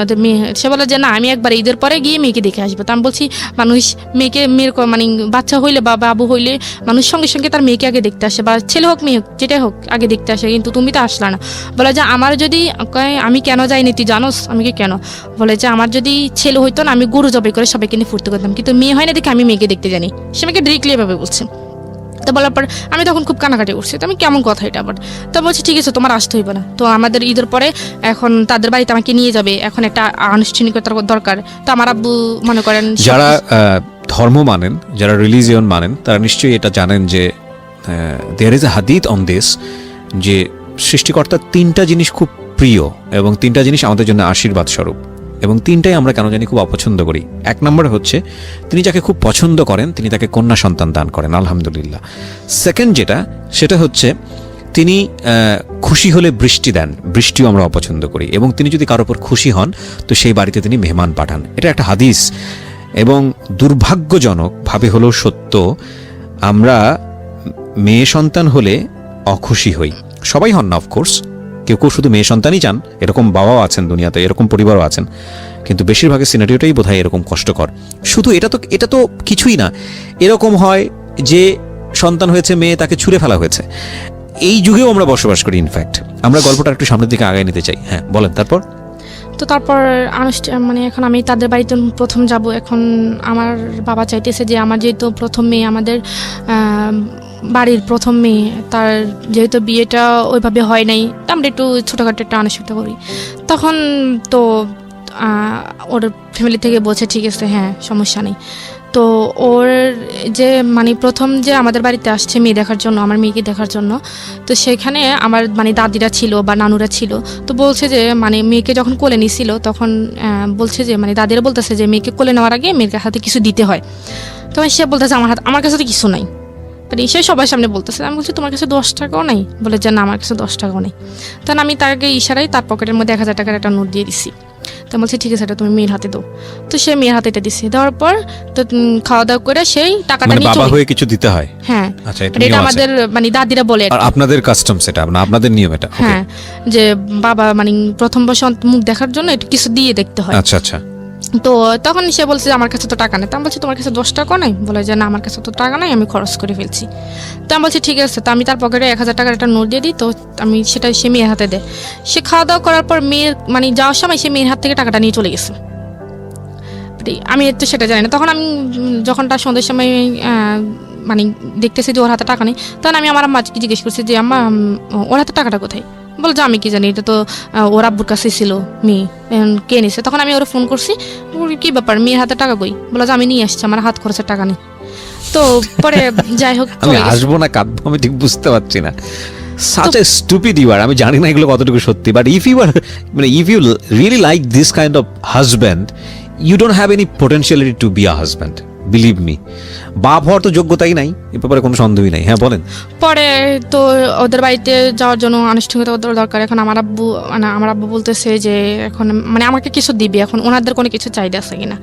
তো যখন সে আমাকে বিয়ে করার কথা বলছে, তখন আমি তাকে বলছি যে আমাকে বিয়ে করতে হলে শ্বশুর বাড়িও পাইবা না, কিন্তু শ্বশুর বাড়ির কোনো কিছু আশা করতে পারবা না। তখন সে আমাকে বলছে একটা কথা যে আমি তোমাকে চাইছি, তোমাকে পাইছি, আমার আর কিছু লাগবে না। ইনফ্যাক্ট ও যে সিচুয়েশনে ছিল সেই সিচুয়েশনে সে এটাই বলবে। হ্যাঁ, এছাড়া কোনো ইয়েও নাই। হ্যাঁ, তখন সে এখন যেহেতু আমার আব্বা যেহেতু এখন একটা আনুষ্ঠানিকতা ইয়ে করতেছে, তখন সে অনেক কিছু চেয়ে বসছে। রাইট। এবং আমি জানতাম যে ঘটনাটা কোন দিকে যাবে। আমরা সেজন্যই বলি প্রিয় শ্রোতা যে জীবন নাটকের চেয়েও নাটকীয়। আমি চিন্তাও করতে পারি নাই যে ছেলেটার সঙ্গে ও শুধু ফোকালটা ভাল লাগে, কথাটা ভাল লাগে, সে কারণে সে ছেলেটার সঙ্গে কথা বলবে এবং ছেলেটা তাকে ব্ল্যাকমেল করে এত বড় একটা ঘটনা তার জীবনে ঘটিয়ে দেবে। এবং ঘটনা শুধু ঘটায়নি, এই ছেলে এখন তার বাড়ির মধ্যে ঢুকেছে এবং ঢোকানোর পরে সে তার আসল রূপ বের করছে। This is actually life, cause we can't predict যে আজকের পরে কালকের দিনটা আমার জন্য কি, বা 1 ঘন্টা পরে আসলে কি, 1 ঘন্টা পরে আমি আমির থেকে ফকির হয়ে যেতে পারি, বা ফকির থেকে আমির হয়ে যেতে পারি।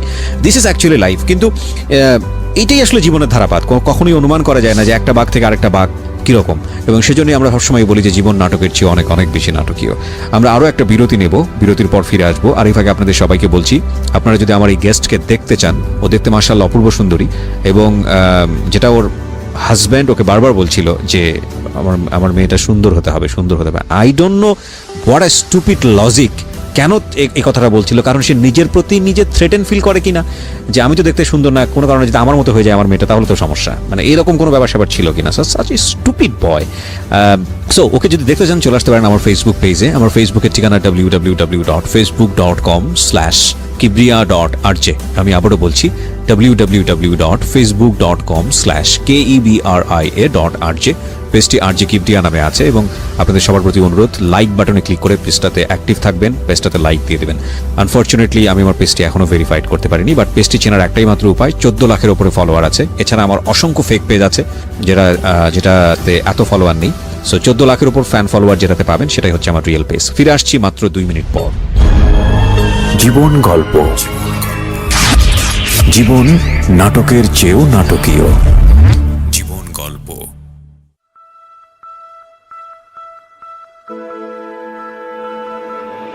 লাভ, hate, challenge, motivation, lies, truth, impossible, virtue, morality, something beyond entertainment. Welcome to my stage of reality. Stay tuned. Sunday and Wednesday with me RJ Kibriya only on Dhaka FM 90.4. জীবন গল্প, জীবন নাটকের চেয়েও নাটকীয়। জীবন গল্প। আমন্ত্রণ আরো একবার প্রিয় শ্রোতা, শুনছেন জীবন গল্প আরজি কিবরিয়ার সাথে 90.4 ঢাকা এফএমে। আমি আমার আজকের যে গেস্ট ঋতু, কথা না বাড়িয়ে তার কাছে আবার ফিরছি। ঋতু, তারপর কি হলো? তারপর সেই এখন বলতেছে যে আমার যৌতুক যেটাকে বলে। হ্যাঁ, যৌতুক যেটাকে বলে। তো তারা একটা ঘর দিছে, অনেক বড় একটা ঘর দিছে, সেটার 4টা রুম। তো তাদের রুমে কোনো কিছু নেই এখন, মানে বলতেছে ফার্নিচার লাগবে, তাদেরকে এক ঘরের ফার্নিচার দিতে হবে, এক ঘরে। হ্যাঁ, এক ঘরের ফার্নিচার দিতে হবে। তো আমার আব্বু সেটার মানে রাজি ছিল, যে তো ওনার প্রথম মেয়ে, তো যা চাইবে তাই দিবে। এখন ফ্রিজ থেকে শুরু করে, সোফা থেকে শুরু করে এভরিথিং যত কিছু আছে সম্পূর্ণ কিছু দিছে।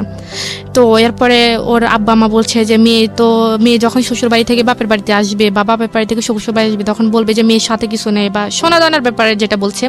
তো আমার বাবা কি করছে, আমাকে প্রায় 5.5 ভরি স্বর্ণ দিছে, এক বড় ফার্নিচার দিচ্ছে, বা 7.5 ভরি স্বর্ণ দিচ্ছে। এবার ওদের পক্ষ থেকে মনে করেন। আচ্ছা, এই পুরুষগুলোর কি লজ্জা করে না? আমাকে একটা কথা বলেন তো, আপনারা তো আল্লাহ হাত দিছে, দুইটা পা দিছে, যেই ভদ্রমহিলাকে আপনি এত জোর জবরদস্তি করে ব্ল্যাকমেইল করে চোখে মলম মেখে নিয়ে গেলেন, 2-3 বছর কোথাও আসতে দিলেন না, বাবু আসতেছে আপনার, এবং যেখানে ছেলে হবে না মেয়ে হবে আল্লাহ আপনার উপরে সেটা নির্ধারণ করার বিষয় দিয়ে দিয়েছেন, এবং সেটা সম্পূর্ণই ছেলেদের শরীরগত বিষয়, ক্রোমোজোমের যে বিষয়টা থাকে সবাই জানে আজকাল, XY XX।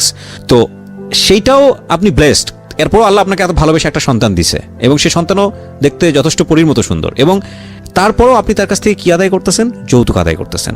এটা আসলে আমি বলবো কি জানেন, আপনার বাপের ভুল। মানে টু বি অনেস্ট, আমি যদি ফ্র্যাঙ্কলি বলি, আমি যদি ওই জায়গায় চিন্তা করি, তাহলে আমি যেটা করতাম যে ধৈরা ঠ্যাং ভাঙ্গা গুড়া করে দিতাম। মানে এগুলো হচ্ছে আমার একদম ওয়াইল্ড ফিলিং যেটাকে বলে। মানে যে অবস্থা আছে সবাই বলে, মানে শুনে বলে যে আমি জানি এখানকার অবস্থা জানি, আমি একটু ক্রোনোলজিক্যাল স্টেপ বাই স্টেপ তারপর মনে করেন তো দিল, যা কিছু আছে সব দিল। তারপর সে আর মানে প্রাইভেট চাকরি করবে না, তার ভালো লাগে না, সে একটা সরকারি চাকরি করবে। এটাও আপনার বাপকে জোগাড় করে দিতে হবে। হ্যাঁ, তো আমার আব্বু এখন সরকারি চাকরি করতে গেলে একটা মোটা অ্যামাউন্ট দরকার। তো আমার বাবার একটা ভালো বন্ধু ছিল, উনি একটা সোনালী ব্যাংকের একটা পোস্টের কর্মকর্তা ছিল। তো ওনাকে বলার পর ওইখানে 3 লক্ষ টাকা ঘুষ দিতে হইব। তো 3 লক্ষ টাকা ঘুষ দিতে হবে। আমার আব্বা ওনাকে ডিরেক্টলি বলতে পারে না, এখন আমার কাছে বলছে, আমার কাছে বলে না, আমার আম্মার কাছে বলছে, আমার আম্মা আমার কাছে বলছে। তো আমি ওর কাছে বলছি, ও বলে যে তোমার আব্বারা বলো এখন একটু ম্যানেজ করে দিতে, আমি পরে দিয়ে দিব। তা আমি বলছি যে দেখেন আপনাদের জামাইয়ের কাছে তো এখন টাকা পয়সা নেই, আপনি একটু ম্যানেজ করে দেন, ওর হাতে টাকা হলে ও দিয়ে দেবে। তারপর আমার আব্বা দিল। তারপর ওই টাকাটা আর কখনোই সে ফেরত দেয় নাই, তাকে একটা চাকরি পাইয়ে দিচ্ছে, সে টাকা আর কখনোই সে ফেরত দেয় নাই। ফেরত না দেওয়ার পরে এইভাবে চলে গেছে। এখন বাচ্চারা যখন ছোট থাকে তখন তো একটু চিল্লাচিল্লি করে রাত্রের বেলা ঘুমানোর জন্য। তো তখন শীতের দিন, তো মেয়েটা রাত্রেবেলা মানে হঠাৎ ঘুম থেকে উঠছে, উঠে মনে করেন কানাকাটি করতেছে। তখন সে আমাকে বলতেছে যে বাইরে থেকে একটা বালতি পানি নিয়ে আসো, আইনা মেরে বালতির ভিতরে ডুবিয়ে রাখো, সকালবেলা উঠেও পানি। তো চিল্লাচিল্লি করতেছে কেন? তার চিল্লাচিল্লি করবে না। তো আমি বলছি তুমি কি পাগল হয়ে গেছো? ও এতটুকু একটা বাচ্চা কি বোঝে? তুমি কি জানি চুবাই রাখতে বলতেছে, পানির মধ্যে চুবাই রাখতে বলতেছে। হ্যাঁ, শীতের দিনে এক বালতি পানি আইনা পানির ভিতর ওরে চুবাই রাখতে, আর সকালবেলা উঠেইতে। ও চিল্লাচিল্লি করে কেন? তারপর তখন আমি খুব কানাকাটি করছি। তখন আমি ওরে নিয়ে বাইর হয়ে গেছি রাত্রেবেলা। বাইর হয়ে গিয়ে আমি বারান্দার মধ্যে এসে সারা রাত কাটাইছি। কাটার পরে তখন সে আবার তাদের বাড়িতে গেলাম। যাওয়ার পর মনে করেন তার বাবা মা 4টা ভাই, অনেক বড় একটা সংসার। আমি কখনো ভাত রান্না করি নাই, তাদের বাড়িতে গিয়ে সম্পূর্ণ কাজ করতেছে। তারা গরু পালে, ধান করে, সব কিছু করছে। তার বাবা কখনোই মানে কাজের মানুষ রাখে না, সবগুলো বউদের দিয়ে করে। আমি প্রথম, সে বড় সবার। আচ্ছা, তো আমাকে সম্পূর্ণ কাজ করতে হয়। 3 বেলা রান্না করতে হয়, ভাত রান্না করতে হয়, 1 বেলা নাস্তা বানাইতে হয়, সবকিছু আমাকে করতে হয়। আমার মেয়েকে সামলাইতে হয়। সে পক্ষে মানে তাকে মানে কোনো এগুলো তো কিছু- কিছুই করতেন না, এখন রীতিমতো সমুদ্রে গিয়ে পড়ছেন। হ্যাঁ সমুদ্রে পড়ছি। তো যাই হোক কানাকাটি করতাম, তখন আমি মানে কাউকে কোনো কিছু বলতে পারতাম না। এখন কাউকে কোনো কিছু বলতে গেলে বলবে যে তোমার পছন্দ মতো করছে। আসলে পছন্দটা কি আমার ছিল না, ঘটনাটা অন্য কিছু ছিল, এটা তো আসলে এখন কেউ বললে বিশ্বাস করবে না। তো যাই হোক কষ্ট মানে মানিয়ে নিতাম। তখন আমি তাকে বলছি যে আমি এখানে থাকতে পারবো না, এত কাজ আমার দ্বারা সম্ভব না, একটা মানুষ রাখুক। আমি তো বলছি যে আমি করবো না, একটা মানুষ রাখুক, তো আমার যেন একটু হেল্প হয়। তো বলছে ঠিক আছে, আমি তোমাকে আমার সাথে নিয়ে যাবো। তো আমি ওর সাথে আমার নিয়ে যাইবো। নিয়ে যাওয়ার পর ও তখন সিলেট হবিগঞ্জ গেছে। তো আমার মেয়েকে আমি সাথে নিতে পারবো, তখন আমার মেয়ের বয়স 3 মাস। আমার মেয়েকে আমি সাথে নিতে পারবো না। তো আমার মেয়েকে আমি কার কাছে রেখে দেবো? বলে যে তোমার বোনের কাছে রেখে দাও। আমার বোন তখন ক্লাস 8-এ পড়ে। বলে যে তোমার বোনের কাছে রেখে দাও। আমি বলছি না, এতটুকু বাচ্চা আমার বুকে দুধ খায়, এখন ও কিভাবে থাকবে? বলে যে আমি তো কথা জানি না, তুমি যদি বাচ্চা নাও আমি তোমার কি জানি কি নিতে পারবো না, এখানে তুমি কাজ করো, যাই করো, মরো বাঁচো, এখানে থাকতেইব। তখন আমি আমার আমার সাথে কথা বলছি। আমার আমাকে তোর বোন যদি তোরা রাখতে পারে তোর মেরে, তো তুই দিয়ে যা। তখন আমার বোনের সাথে কথা বলছি। তো আমার বোন বলে জাফু আমি এতটুকু বাচ্চা কিভাবে সামলাবো, ওর মাকে খুঁজবে।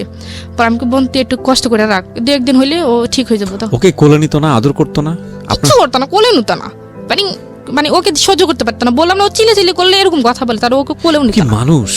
তারপর আমি তাকে রেখে গেছি, আমার বোনের কাছে রেখে গেছি, দুধ মানে যা লাগে কিনে টিনে দিয়ে গেছি। দেওয়ার পর আমি চলে গেছি। তখন মনে করেন এখন ও আমার বুকে দুধ খায়, এখন আমার অবস্থা তো খুবই খারাপ। এখন আমি সারা দিন রাত 24 ঘন্টা কাঁদতেছি আমার মেয়ের জন্য। যদি কানাকাটি করি বলে মানে খুব মারে। মানে দাঁড়ান, আমি একটু আপনার মেয়ের ব্যাপারটা একটু জানতে চাই। আপনার মেয়ে কি আপনার কাছ থেকে যথেষ্ট পরিমাণ ফিড পেতো? মানে পেতো না? না, আমার মেয়ে আমার কাছে ছিলই না। তাহলে ও খাবারটা পেতো কোত্থেকে? ওকে কি ওকে দিতেন? আলগা খাওয়াইতোই তো। আলগা খাবারটা কোত্থেকে পেতো? কি এটা দিতেন? গরুর দুধ? গরুর দুধ, সুজি, এরকম।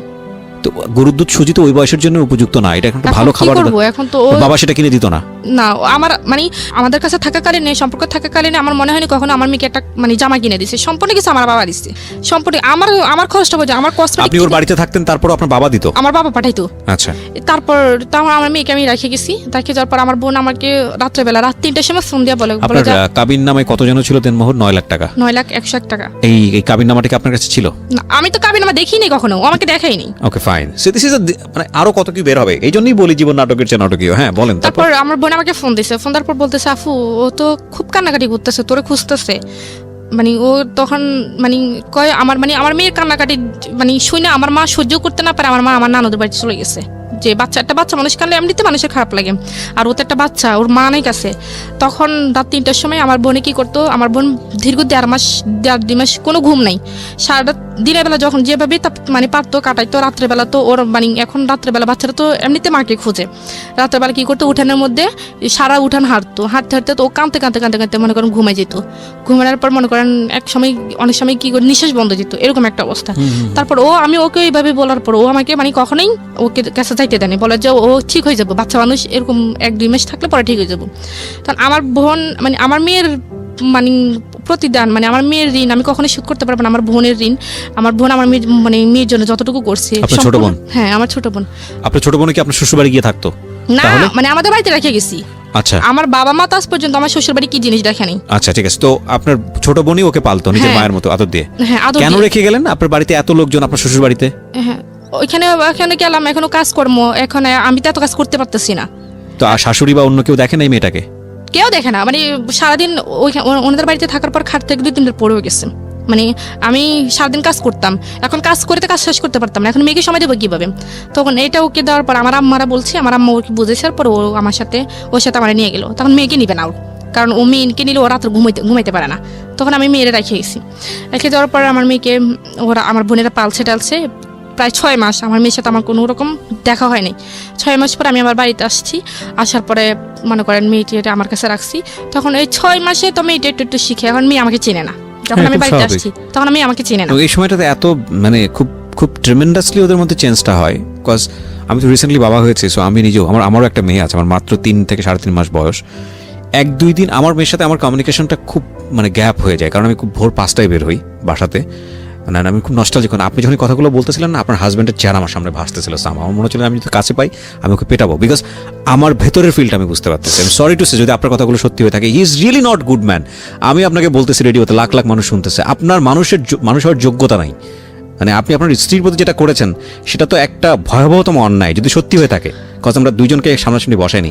আর আপনার স্ত্রী যেটা বলছে আপনার সন্তানকে নিয়ে, মানে এটা সহ্য করার মতো না।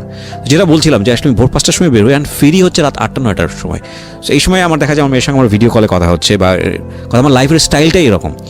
ইন্টারেস্টিং ফ্যাক্ট হচ্ছে যে সারাদিন পরে বাসায় গেলেও আমাদেরকে তাকায় থেকে চেনে না ঠিক মতো, এবং এই সময়টাতে খুব র্যাপিডলি এই ব্রেনের এই বিষয়গুলো খুব মুভ করে। এবং 6 মাস পরে যদি মা, আসল মা যদি বাচ্চার কাছে যায় তো খুব স্বাভাবিকভাবেই তাকে চিনবে না, এবং এটা মার জন্য খুব কষ্টকর, খুবই কষ্টকর।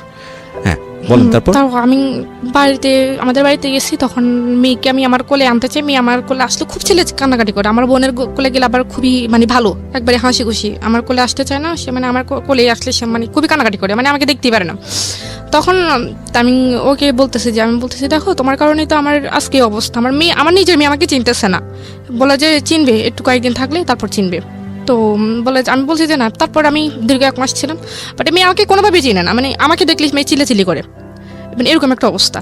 তো তারপরে যাই হোক, কোনো রকম প্রায় এরকম 5-6 মাস আমাদের বাড়িতে ছিলাম। থাকার পরে আস্তে আস্তে মেয়ে আমাকে চিনলো। আপনার বোনকে কি মা ডাকতো নাকি? হ্যাঁ, আমাকে মা ডাকতো না, ও আমার বোনকে আম্মু করে ডাকতো। আম্মু ডাকতো না, মাম্মা ডাকতো। তো পরে এখন আমার বোন অবিবাহিত, এখন অপরিচিত একটা কেউ যদি আইসে এরকম অবস্থা দেখে যে আমার বোনকে মা ডাকতে, সেটা অবশ্যই স্বাভাবিকভাবে অন্যরকম একটা প্রেডিক্ট করবে। হ্যাঁ, বলবো যে মেয়ের বিয়ে হয়ে গেছে বা মেয়ে বাচ্চা টাচ্চা। তারপরে আমার বোন আবার একটা সমস্যা পড়ে গেছে কি, ওরে সারা কোথাও যাইতে পারতো না, আমার মাকে অত ইয়ে করতো না। ও কি মানে ওকে সারা কোথাও যাইতো, ও যখন আমার বোন আবার মাদ্রাসায় পড়ে, মাদ্রাসায় যাইতে পারতো না, বুকরা গায়ে দিলে চিলাচিলি শুরু করতো, বুকরা ছাপটাই ধরে রাখতো, যাইতে দিত না। তো এরকম একটা অবস্থা। এখন আমি চলে গেছি বাড়িতে, চলে যাওয়ার পর আমি আমার কাছে রাখতে রাখতে আমাকে একটু চিনছে। চেনার পরে সেই মনে করেন এখন কোরবান আসছে, সামনে কোরবান। এখন যে মানে আমরা যেহেতু এখন শ্বশুর বাড়িতে চলে গেছি, এখন তো শ্বশুর বাড়িতে আমাদের গ্রামের নিয়ম হচ্ছে মনে করেন কোরবানে রমজানের সময় শ্বশুর বাড়ি সবাইকে জামা কাপড় দিতে হয়, তারপর সেমাই চিনি বা যেটা লাগে দিতে হয়। আবার কোরবানের সময় একটা যার সামর্থ্য যতটুকু একটা ছাগল দিতে হয়, বা যার সামর্থ্য বেশি সে একটা গরু দিতে হয়। তার সাথে সব রকমের মশলা 5 কেজি মানে 5 কেজি তেল, মানে এরকম যাবতীয় সব কিছু দিতে হয়। তো এখন কোরবান আসতে আরো 15 দিন বাকি। তো আসলে আমার শ্বশুর বাড়ির লোক 15 দিন আরো অপেক্ষা করতে পারে নাই যে আসলে ওরা দিবে কি দিবে না। তো আমার কি জানি কি, আমার মেয়েকে আমাকে বলতে পারে না, দেখলে আমার মেয়েকে বলতেছে, আমার মেয়ের নাম হচ্ছে উম্মে হাবিবা। তো বলতেছে, হাবিবা তোর নানুদের মনে আজকে এবছর টাকা পয়সা নাই, তো নানুরা মনে এবছর তো দাদুদেরকে কিছু দিতে পারবে না। এটা কি নিয়ম নাকি? হ্যাঁ, এটা আমাদের এদিকে নিয়ম, কালচার। মানে হচ্ছে নানুর বাড়ি থেকে দাদুর বাড়িতে আসতে হবে। হ্যাঁ, কেন দাদুর বাড়ি থেকে নানুর বাড়িতে যেতে পারে না? না না, সব বোগাস নিয়ম। পরে যাই হোক, এখন আমি আমার আম্মাকে বলছি, তো আমার আম্মা বলতেছে ওনারা বুঝে একটু অপেক্ষাও করতে পারে না। তখন আমার আম্মা, সমাজটাও না মানে কেমন জানি, মানে মেয়ে জন্ম দিয়ে রীতিমতো পাপ করে ফেলেছে, মানে প্রত্যেকটা অ্যাঙ্গেলে বৈষম্য, সবকিছু মেয়ের বাড়ি থেকে যেতে হবে। স্টুপিড। তারপর আমার আম্মা তারপরের দিনই আমার কাকাকে দিয়ে, তখন আপু ছিল না, আমার কাকাকে দিয়েই সবকিছু কিনে কাটা করে পাঠিয়ে দিচ্ছে। পাঠিয়ে দেওয়ার পর তো এখন কোরবানি ঈদে, এখন একটা বিয়ের অনুষ্ঠানে মানুষ এত মানুষ জানা, কোরবানি ঈদে আমার শ্বশুর বাড়িতে দাওয়াত দিছে। তো আমার শ্বশুর বাড়িতে বলতেছে আমরা শুধু আমাদের আত্মীয় স্বজন, আমরা কি একে যাবো নাকি, আমরা যদি যাই আমাদের আত্মীয় স্বজন কি বলবে। তো আমার আম্মা বললো যে ঠিক আছে, আপনাদের আত্মীয় স্বজন যেহেতু আছে, আপনারা দেখেন কয়জন হয়, তো আসেন। তো 180 জন হয়েছে আত্মীয় স্বজন আপনাদের বাড়িতে আসবে কোরবানির ঈদের দাওয়াত খেতে, 180 জন। তো আমার আম্মা এখন কি করবে, এখন মুখ বুঝে সব সহ্য করতে হবে। তো আমার আম্মা বলছে ঠিক আছে আসেন। তো আসার কথা বলছে। তারপরে মানে আমার আব্বু আম্মাকে কখনোই বলে নাই যে আপনারা আমাদের বাড়িতে গিয়া একটু দেখে আসেন, দাওয়াত তো দূরের কথা, মানে গিয়ে একটু দেখে আসেন নিজের আসতে খাওয়ার জন্য। মানে প্রত্যেক মাসে একবার হইলেও ওনাদের বাড়িতে সবাই দাওয়াত পড়ে আমাদের বাড়িতে। তো যাই হোক, এখন তারপর কি হয়েছে এর মধ্যে মনে করে, এখন আমার বোন আবার একটা ছেলের সাথে রিলেশন করতো, এখনো হয়তো করে, আমি যে জানি না কি সত্যি কিনা। তো এটা ছেলের সাথে রিলেশন করতো, সেটা আবার এটা বলতে ভুলে গেছি। আমার বোনকে যখন আমার হাজব্যান্ড দেখছে বা রবিলে দেখছে, তখন সে আমাকে বলতেছে করি তো তোমাকে একটা কথা বলবো। তা আমি বলি কি কথা? তো বলে যে তোমার আগে যদি তোমার বোনকে দেখতাম না, আমি তোমার বোনকে বিয়ে করতাম। তো আপনার পায়ে জুতা ছিল না? তখন আসলে কি বলবো আমি, তুমি গেলে কি বলো? তো আমি এটা আপনারও কিন্তু ফল্ট, মানে আপনার পায়ে তখন জুতা থাকলে জুতা মেরে দেওয়া উচিত। আমি মনে করি হচ্ছে আমি সরি টু সে, আপনি যদি রিলিজিয়নের জায়গা থেকে চিন্তা করেন তাহলে অফকোর্স এটা একটা অন্যায়, এবং আমি যেটা বলছি সেটা অবশ্যই পাপ। হ্যাঁ, তো কিন্তু যেই ছেলেটা রিলিজিয়াসটিক হতে চলে না, তাকে জুতা ট্রিটমেন্ট ছাড়া আসলে অন্য কোনো ট্রিটমেন্টে যাওয়ার কোনো সুযোগ নাই। মানে আমি আসলে আজকে প্রেজেন্টারের বাইরে চলে যাচ্ছি, সরি ফর দিস। আমি ভবিষ্যতে আরো কি বলবো আমি জানি না, কারণ আপনার গল্পটা যেদিকে যাবে আই এম রিয়েলি মানে আউট অফ মাইন্ড অ্যাকচুয়ালি। তারপর সে মনে করে এখন একজন হাজবেন্ড কার জন্য সাজে, তার ওয়াইফের জন্যই তো, বা একজন ওয়াইফ তার কার জন্য সাজে, হাজবেন্ডের জন্য।